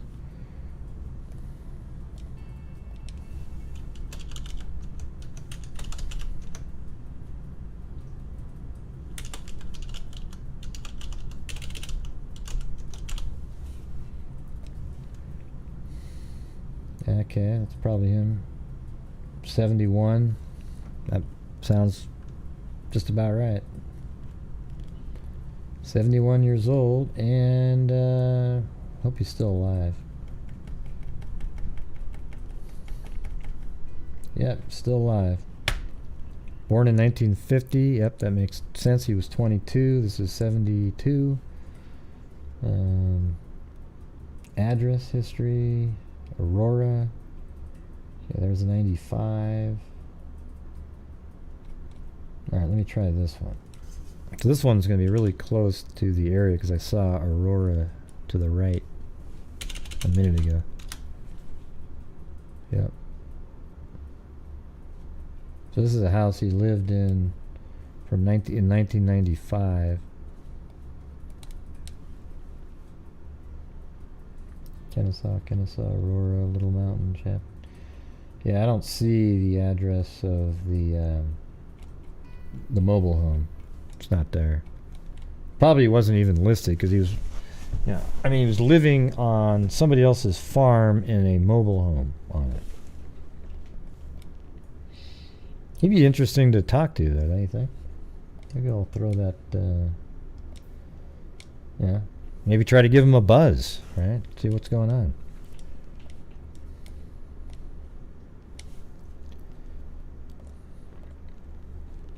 Alright, so now we're going to go to the next page here.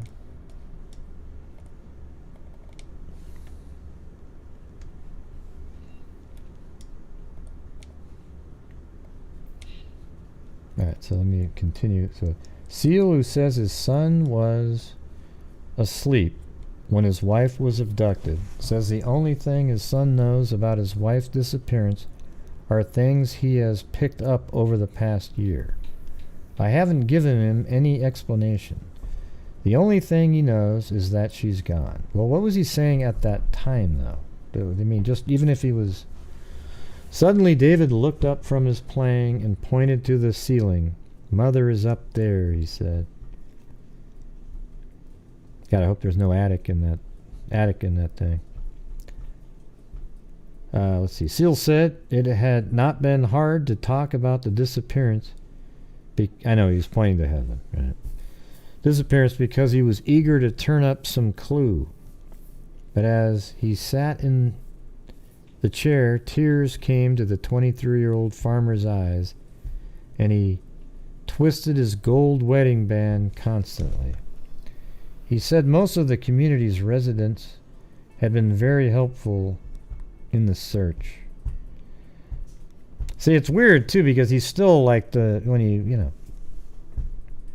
mathematically and, the law, nobody knows what time he actually, like if you were investigating this case, nobody knows what time, he did get to work at a certain time, so somebody probably saw him.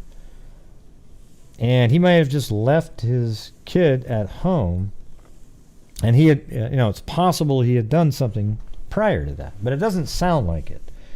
It sounds like that, they had a loving relationship, they were working together as a team, they had a kid, right? But I mean, in this situation, you have to admit he is absolutely, would be the first person that law enforcement would be looking at. Seal said it had not been hard to talk about the disappearance because he was eager to turn up some clue, but as he sat, he had tears running down his eyes, and he was kind of, going like this with his wedding band. He said most of the community residents had been very helpful in the search. I'd like to thank everyone for what they've done and for the days they spent searching for her. I think maybe it was someone I knew that took her, but it wasn't a friend. I don't have friends like that, he said. Seal said that all the townspeople had not always been nice to him about his wife's disappearance. Both of us had a lot of friends. The people who knew us have tried to help, but those who don't know us have been hindered in the investigation. He said various rumors had been circulated by people who didn't know the couple and had theorized that Mrs. Seal had run off. Yeah, I don't know. Would you really be hoeing an entire backyard?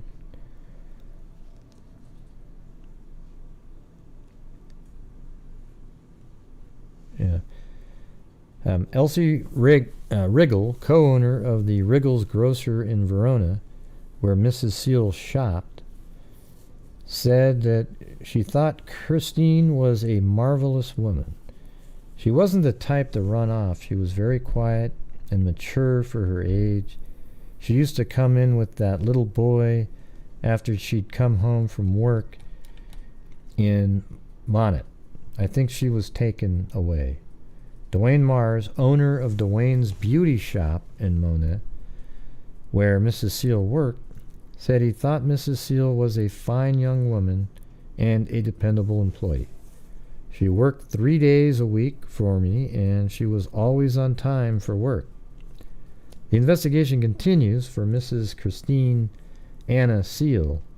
The townspeople haven't forgotten her, and the general rule think she was abducted and murdered. Her husband thinks that she was abducted, yet there has been very little proof to substantiate any definite thoughts on what happened. Bloodhounds employed in the search trailed Mrs. Seal's scent to the trailer's driveway, where she possibly entered a car and was taken away. I mean, that is interesting that it just stops right there where a car would be. But that could be somebody coming in with a gun, having her walk to a car that was parked there, and forcing her into it. Not her freely walking out on her own, right? I mean, all of Christene Seal's things, with the exception of her nightgown and house coat, were found. See, that's weird that her house coat, if she had her house coat on, is that something you wear outside a little bit? Or is a house coat like something you do wear inside the house?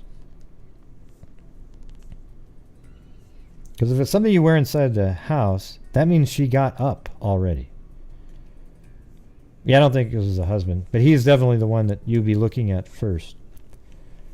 So that means he would, if she put on a house coat, she wouldn't be back to sleep. Because remember when he said he left, she was sleeping, right? He said she was sleeping, and if we completely believe him now, then that means that his wife and, so Christene and David were sleeping. So that means if her jacket's missing, at one point, she got up and most likely put that on. I doubt an abductor would say, hey, do you need a coat? Or, some weird shit like that. So it's almost like she was up already. And see, that makes more sense, too, that now there's toast. It almost makes you wonder, did the kid actually make his own toast? How would a 2.5-year-old reach up on a counter to make toast? It's almost like she started the toast. And then she was abducted. And when he came home, I don't know. What do you guys think about that? That's weird. That's why I love covering these old ones like this. They get the details in there. Nobody's ever talking about them.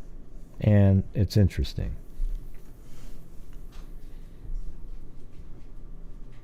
Oh, yeah, you might put it on to answer the door. Yeah, that kind of makes sense.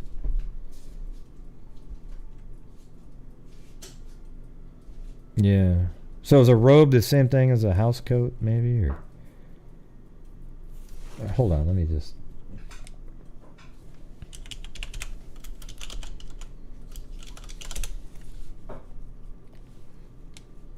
Okay, so that's... I just typed in... So that was kind of like what a house coat used to look like, right? Something like that,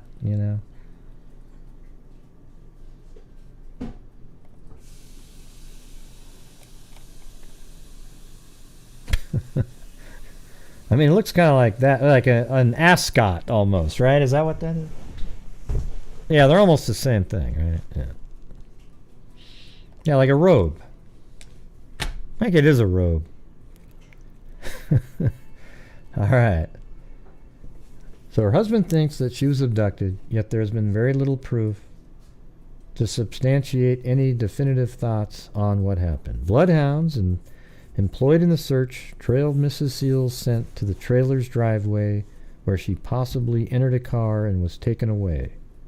All of Christene Seal's things, with the exception of her nightgown and housecoat, were found in the trailer, including all of her shoes and her purse left on the kitchen table. I think that's exactly what it is. I think she got up and to answer the door. And she put the jacket on because it was kind of skimpy, the nightgown she had on. So she put the jacket on to be a little bit more modest, went to the door, and whoever what was at the door forced her out the door at gunpoint, and she got in the car, and her son was left on his own at the house. Doesn't that sound kind of reasonable based on what we've got here? Yeah, they just said everything.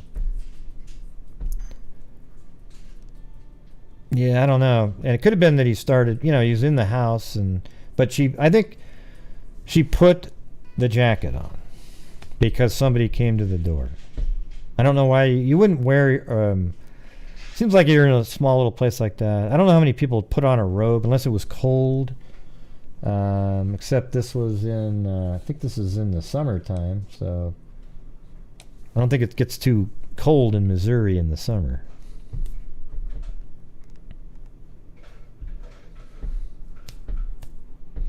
Yeah.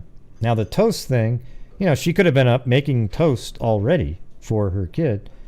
And just at that moment is when the door knocked, and she gets her jacket, opens the door, and then she's forced out, and then the toast is still, maybe it even popped up already, and eventually the kid just grabbed it somehow. I don't know how he would have got up on the counter.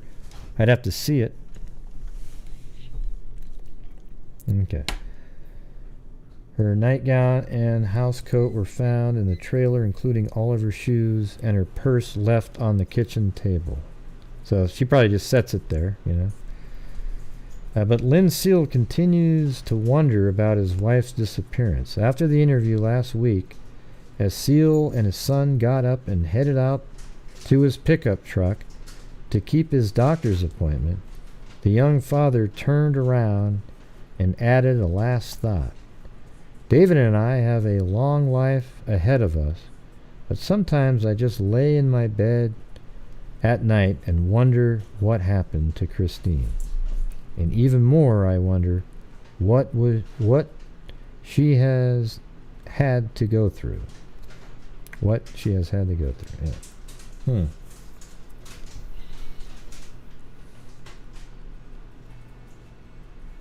I think you would just say what she had to go through. Because I don't think it's like a continuing event, you know. So I think something happened to her. I don't think she's out there. And I mean, she definitely could have been alive. And wouldn't that be interesting if that was her, the nude body?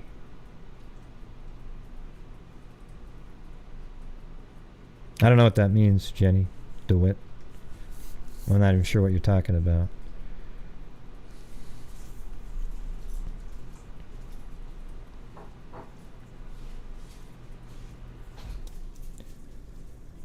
David and I have a long life ahead. Why does he strike you as odd? Just some of the wording that he uses? Yeah, I mean, a couple, some of them are, some of the comments, they're a little different, but I mean, it's not like, he could be telling the truth.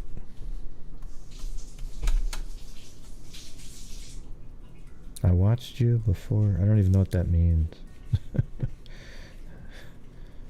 Gonna have to get rid of that comment.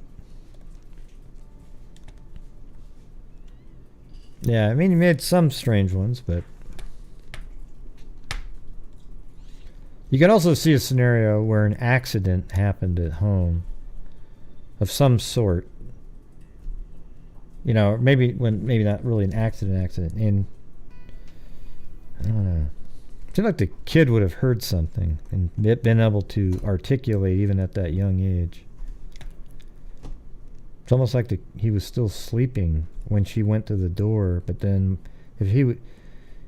maybe she was making toast for herself and the kid just grabbed it and you don't know that he was making his own toast.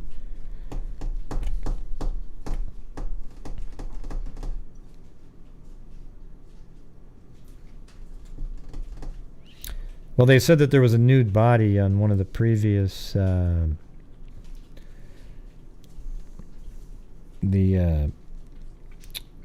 think it was 2 days later, there was another article out there that said that a man saw a woman that was nude running from a church that isn't too far from where they lived, and he went looking for her, and then everybody else started looking, but they never found her. But she said it was a nude woman was running from this church, but it was in the same general area. And it was just 2 days later. And there really isn't a lot going on at churches from Monday through Friday, right? Usually church stuff is Saturday and Sunday, especially a rural one like that. So it makes you, that'd be a place where there wouldn't be a lot of people around during the week on a Monday, Tuesday, or Wednesday.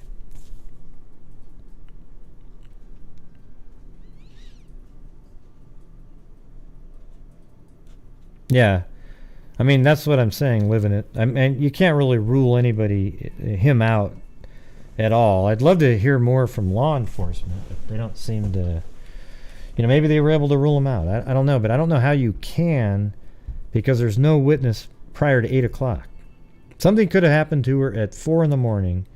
He put her somewhere, and then this whole story just played out the way it played out, right? And maybe he forgot. Maybe the story changed with the toast, because at first he goes, "Yeah, I made some toast." And then he says when I came home, he had put the toast in there, and then maybe forgot how the toast story went. Unless the kid just made toast too, right? So, I tend to think he probably isn't involved, but that's the thing, is something could have happened to her late at night. But what was his motive at the time?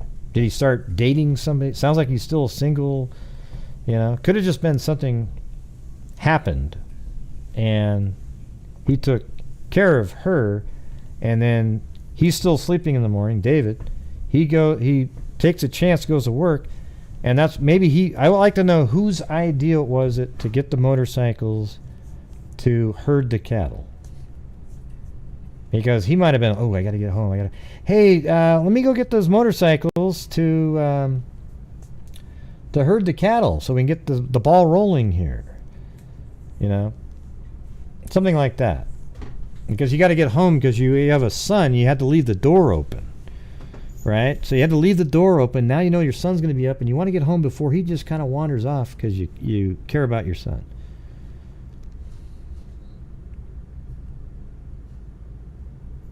Really? You have a son that would have made toast at 2.5? I don't know. Climb up on a counter? No, I don't think she was a lady of the night. Yeah. She worked at a beauty salon.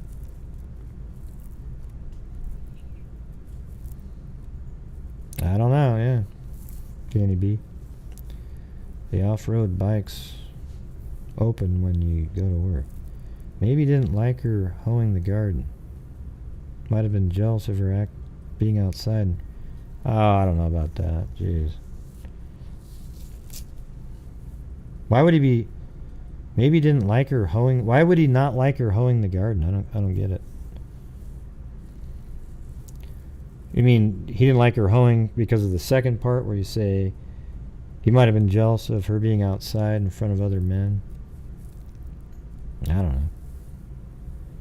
Said was that she turned off the alarm. Yeah, remember that? Right.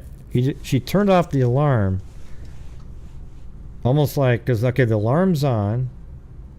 And hell, I didn't even know they had alarms back then, really. I mean, 1972 in a mobile home? I mean, that's crazy. But anyway, she turned off the alarm. Now, let's think about that for a second. So she got up and turned off the alarm for him, because he's got to leave. And apparently, she didn't turn it back on again. But why would he need to? Why was that part of the story? And maybe because it was just really part of the story. But let's say you were nefariously adding that in.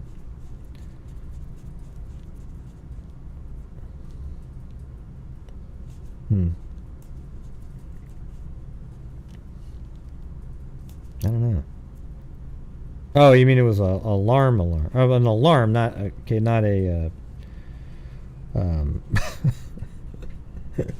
Yeah, I was thinking of the ones that go like that.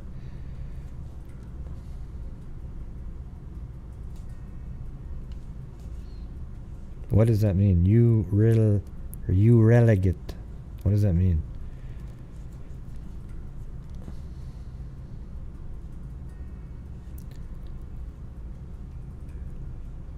Clock. Yeah, an alarm clock. Yeah. Yeah, so it's not the alarm system. So she turned off the alarm. So was it going already then? It was like beeping, beeping, beeping. And then so she just turned it off. Maybe she was still even laying in bed, but I thought he sounded like. I have to go back to that again.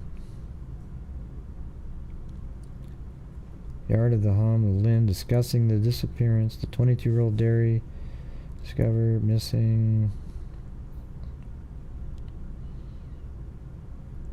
yesterday morning. Didn't say anything. We went back. Okay. We got the word. Okay, 7 yesterday morning, and his wife turned off the alarm. We got the word of her being gone at 10:30 a.m. Monday. Lynn said he got up at 7 yesterday morning, and his wife turned off the alarm. See, why put that in? Who cares about that? Like, meaning, are you just trying to say that she was awake for a second? Lynn said he got up at 7. So when the alarm went off at 7, he's saying that his wife turned off the alarm. They didn't say anything. So like they're laying there and it's like, let's just say it was one of those, or whatever. And he sort of stumbles out of bed. She turns off the alarm. They don't say anything to each other. He didn't say anything. They didn't say anything. And she went back to sleep. Okay, that makes sense. And he got up and fixed some toast and went to work. And then later his son's making toast when he gets back home.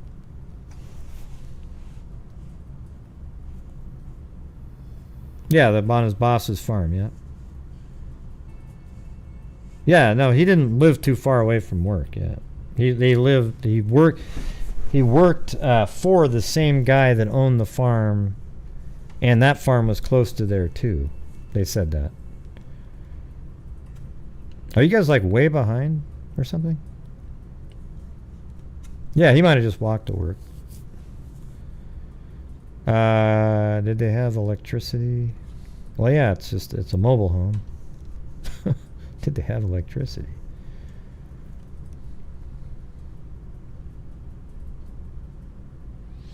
Yeah, but I'm just wondering why that's in the... and what difference would it make? You know? Who turned the alarm off? But it's an odd thing to add to the story, I guess. I mean, unless it really happened, but like...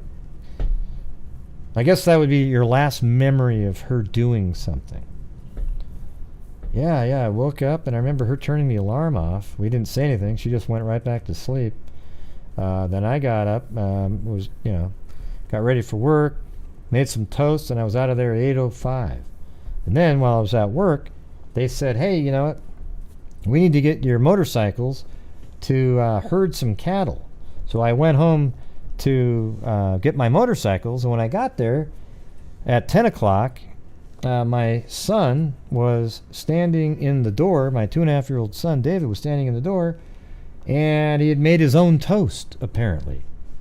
And I was looking around for my wife, and she wasn't around. I thought maybe she was in the backyard because she just hoed the backyard. She wasn't around, and she wasn't there at all. And it turns out a guy at 9:30 driving by saw my son standing in the doorway even at that time. So he was standing in for a half hour in that door.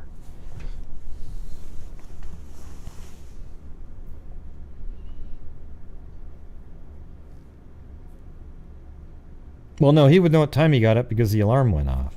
Not because she hit the thing, right? The alarm went off. Why walk to work if you have a motorbike? I mean, that's what alarms are for, right? I mean... but yeah, they probably asked him about that, and I think he's kind of just remembering, because that's the last time he saw his wife do something. Or he might not even have seen it. He might have just went like, there might have been a bell ringing, rolls out of bed, and then he hears it being tamped down, because you know how tired you are, right, when the alarm goes off. And it's like, dang, somebody slaps it, goes off. Maybe. Lucky the kid didn't run off.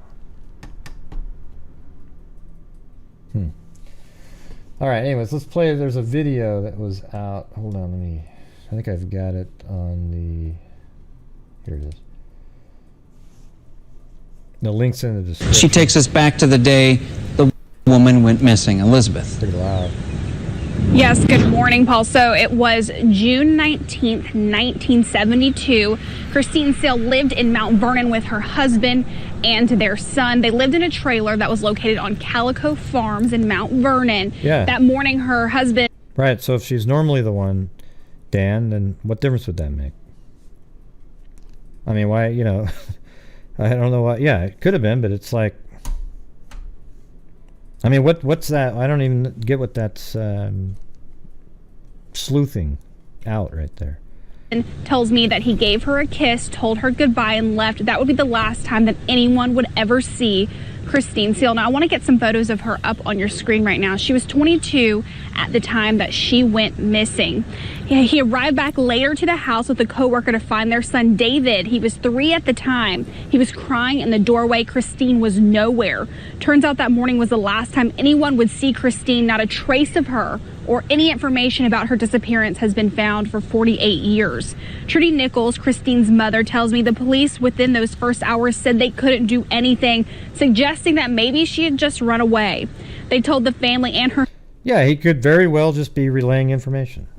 And we just said that.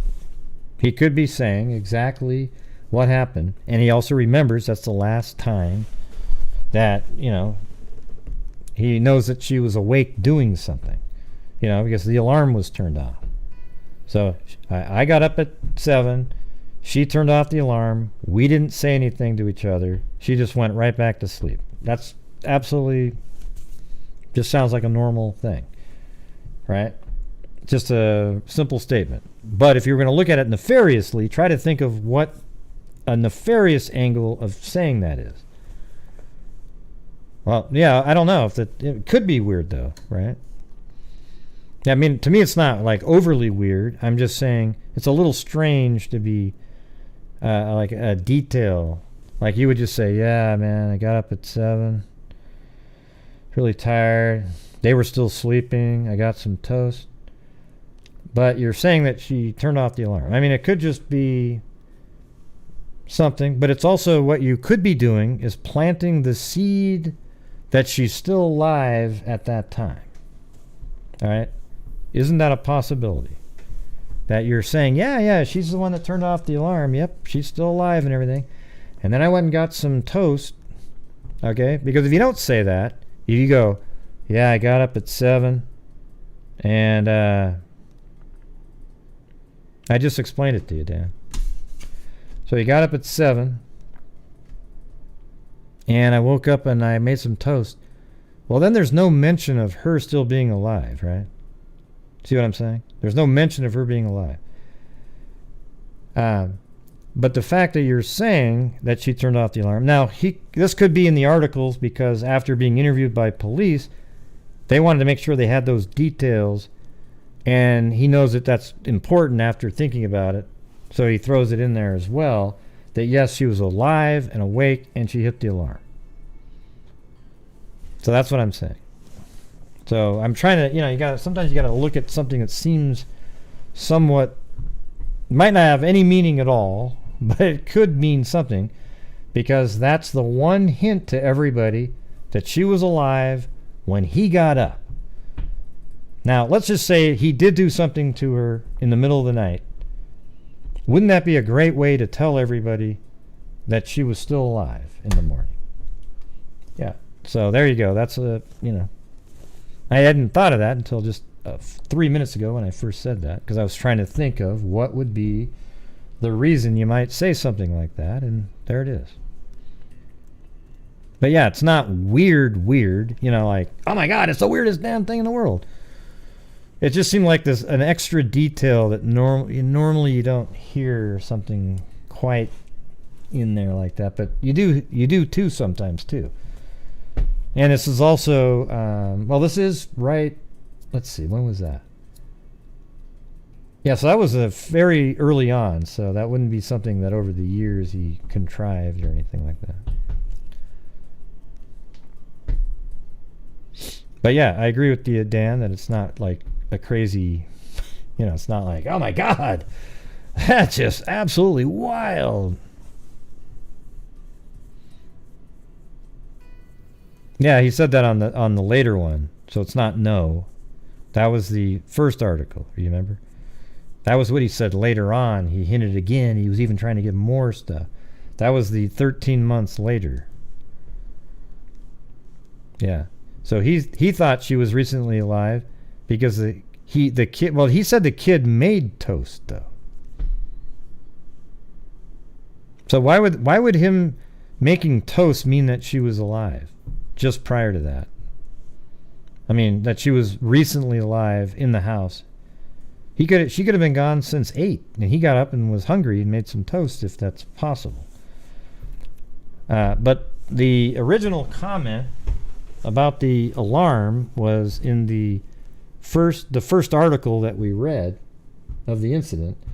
The article about, I believe, the kid recently, I thought that the one about the toast was the one that was 13 months later. I thought it was, anyways. I don't remember. Maybe it was that same one on the next page.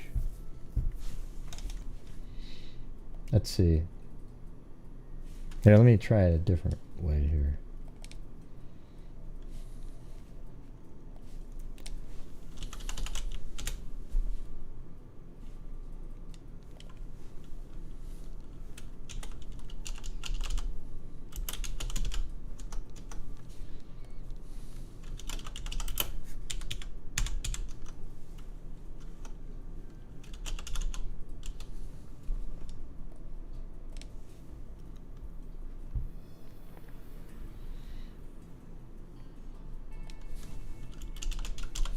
Let's see if that works.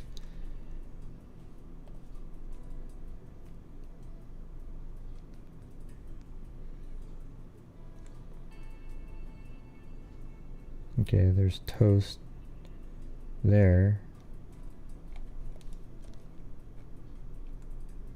And I think it was in that last one.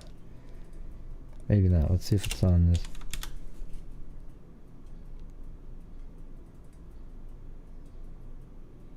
Yeah, there's no word toast on that page. So how about the 1973?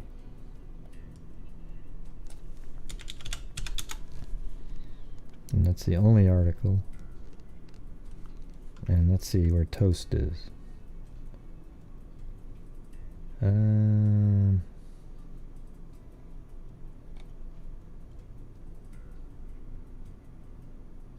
There it is. She had been gone for a few minutes when I got there, he said. This is the 1973, 13 months later. She had been gone for a few minutes when I got there because David had got up and fixed... David had got up... Oh, maybe there it needs to be like a comment. David had got up and she fixed... No, it says he fixed his own toast. So David had got up and fixed his own toast. So how does that mean that she had just been gone for a few minutes? I mean, how does that mean that?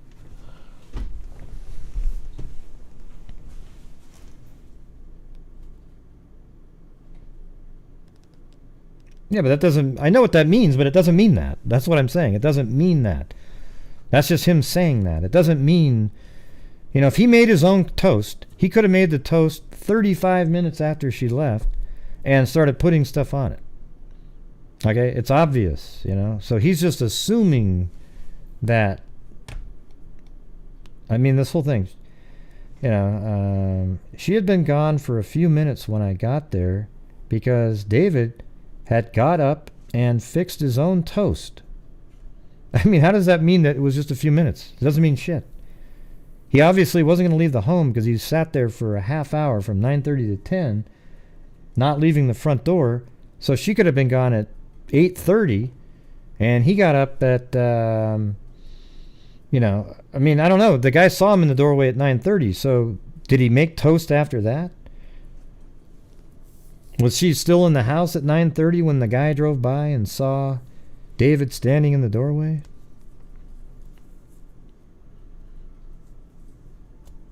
Yeah, I don't know, man. That doesn't make any sense.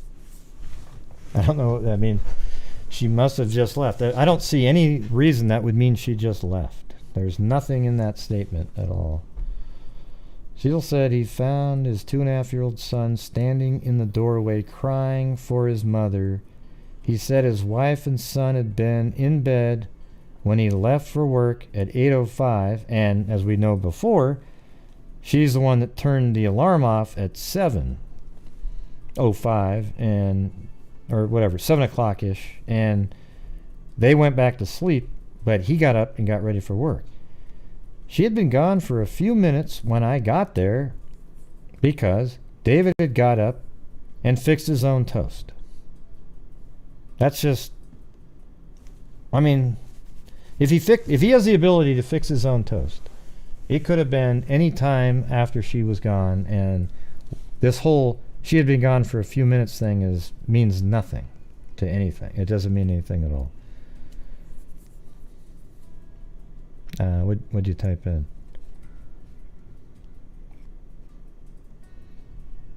I mean, do you guys see what I'm saying at all? How does that mean that she just left? Just prior to that, if he was up making his own toast. Maybe he'd made toast before and got up and wanted to make... it doesn't tell me at all that she was just there. Well, yeah, because it's toast. You know? But like I said before, she may have... well, he said... Let's see what he said. I got there because David had just got up and fixed his own toast. So you're saying you think the fixing of the toast is the putting the jelly or peanut butter on it, okay, and that the toast was just made. So yeah, I mean, that could be a possibility, and that's what I was saying earlier, is maybe she made the toast and he grabbed it out and maybe she just got abducted. But the way this is worded, you know, usually it's, hey, can you go fix me some toast? You know, you're not saying, well, you cook it, you put it in the toaster, and then you fix it by putting the jelly and the peanut butter on it. Yeah, that's what I was saying too. To me, somebody up above said, oh, a 2.5-year-old could do it. But I don't think a 2.5-year-old can put toast in a toaster.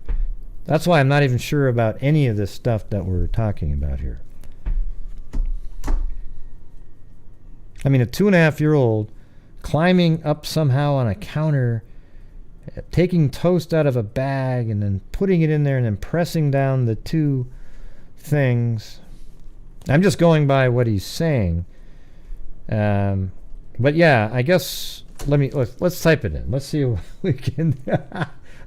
Let's do it. I mean, I see where you're going there, Dan, but fixing toast. What does that mean?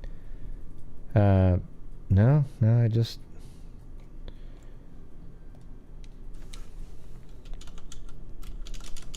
I bet you it doesn't have anything like that. How to make French toast. Okay. Yeah, I mean, I don't even know. He's fixed his own... I want to see what that word is when you use that. The other meanings. There's...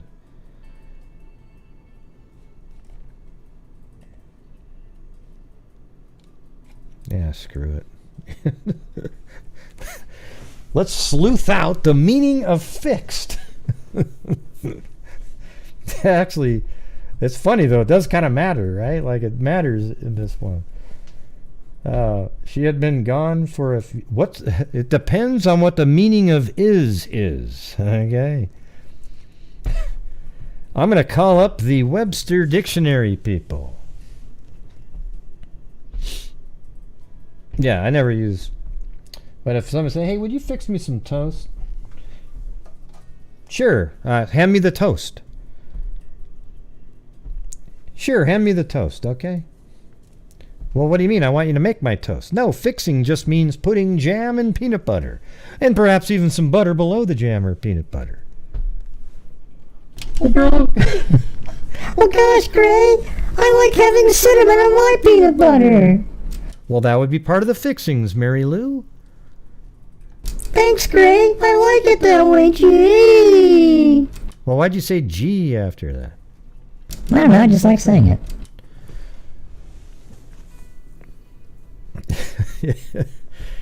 Oh, yeah. It does matter in this story, though, what fixed means. It does mean something. When I got there, because David had got up and fixed his own toast, meaning he put the fixings. You've heard that before. Hey, I want that with all the fixings, right? So he put the fixings on the toast that his mom had made, because he would never have done that.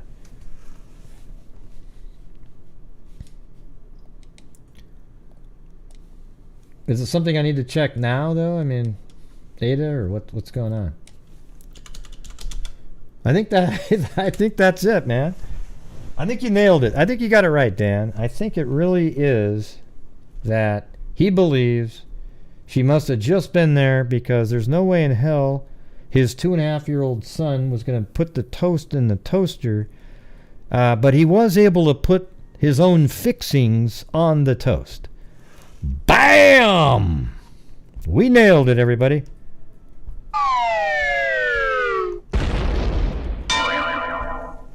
Yep.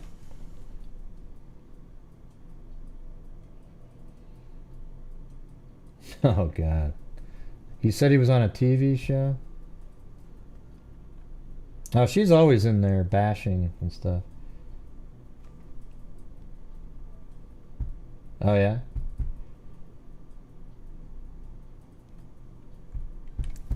Oh.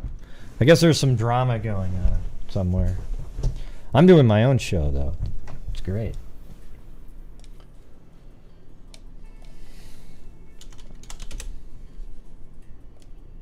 Hell, I lost the my go live button. Yeah, but can you fix me a sandwich, right? That means like put everything together on it, right? Yeah. All right. Well, geez. Okay, let's get back to that video. We'll play that, and that'll probably be it. All right. So let's start this one over. She takes us back to the day the woman went missing. Elizabeth. Yes, good morning, Paul. So it was June 19th, 1972. Christene Sale lived in Mount Vernon with her husband and their son. They lived in a trailer that was located on Calico Farms in Mount Vernon.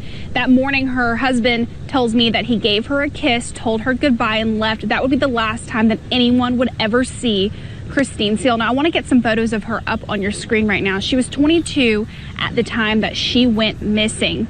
He arrived back later to the house with a coworker to find their son, David. He was 3 at the time. He was crying in the doorway. Christene was nowhere. Turns out that morning was the last time anyone would see Christene. Not a trace of her or any information about her disappearance has been found for 48 years.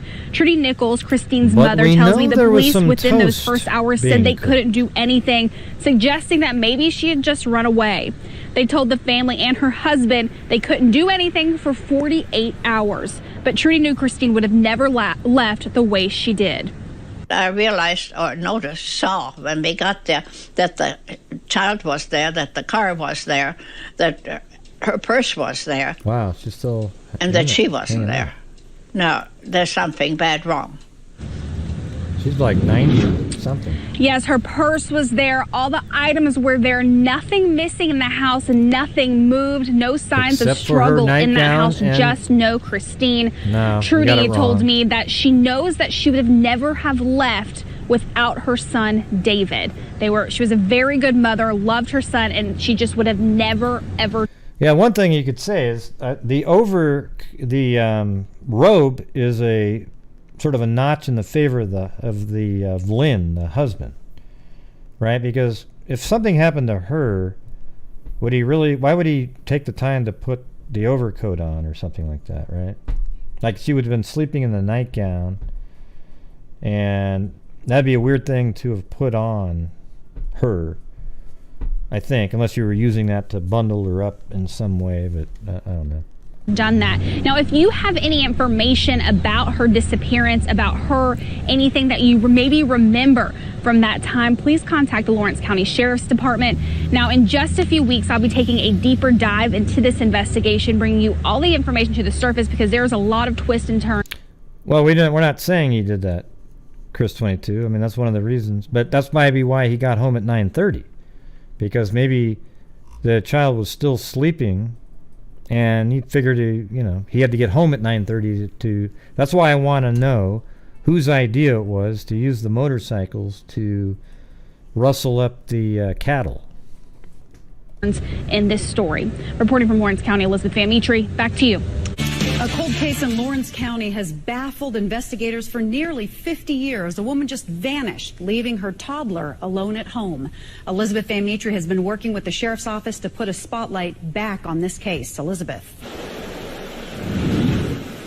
Yes, good morning. I've been poking for the better part of a year on this case, trying to figure out what's going on. But as I mentioned before, there are so many twists and turns in this particular case that the more I find out, the more questions I have about what exactly happened that day. So this morning, I do want to take you on a little bit of a journey back to the day before she disappeared. But first, I want to get her photo up on your screen right now. And if you are around, I want you to go ahead and take a look at that photograph. Maybe you've seen her before. She's 22 years old in this photo. Her hair brown, but she did have blonde highlights at the time. The last time her mom and dad saw her was the day before she went missing. It was Father's Day weekend, and that Sunday, she and her husband and son joined Chris's parents on Table Rock Lake for a day of boating. Now, Chris is what the family members call Christene. Doyle and Trudy Nichols told me everything seemed fine that day.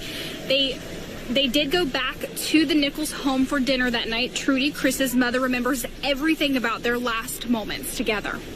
You'll see her in the kitchen that evening. She had shorts on and a brown and white striped top, and she wore a necklace, a little cross, that my mother had specially made for her. It was a little gold cross, and she had that on, and I can still see that. So, it was just a trailer at a on a farm. The whole thing's still unbelievable.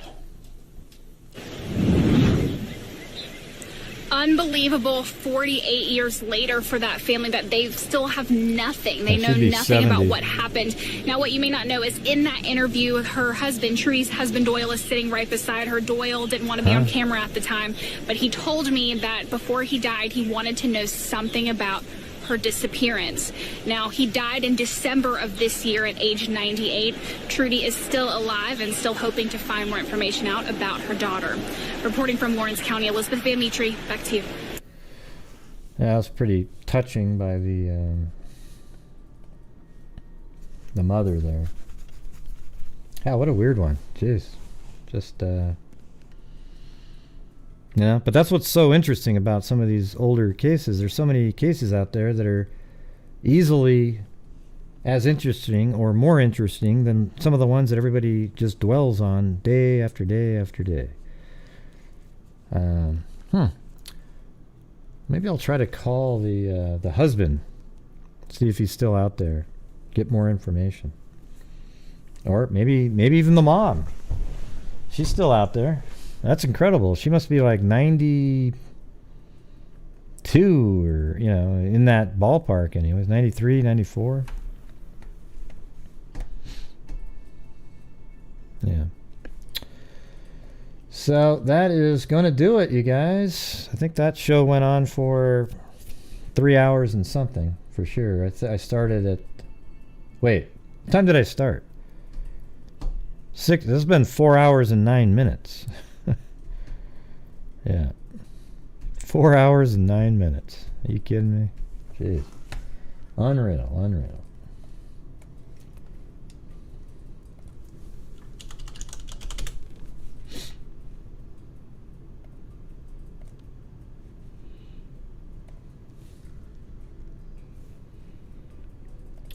But one thing we know now is there's a big difference between fixing toast and fixing toast.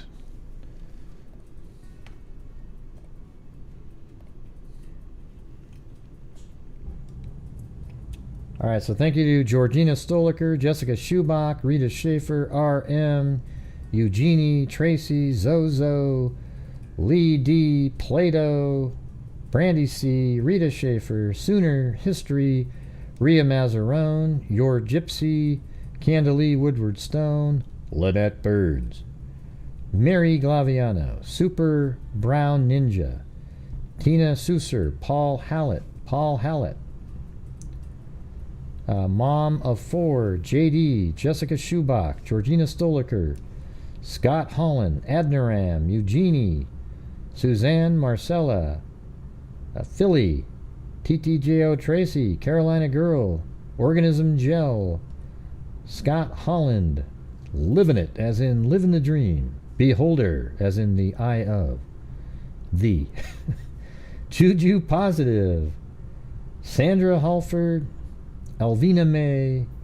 And Foggy Mom. And I think we did have 2 new channel members, but I lost the ability to see those. So thank you for joining the channel and welcome. You got the access to all the emojis. I did explain them. Maybe I should make a video just explaining the emojis, and then that's just on the channel, right? Maybe. Hey, dreaming girl. I haven't seen Sassmare in here for a while.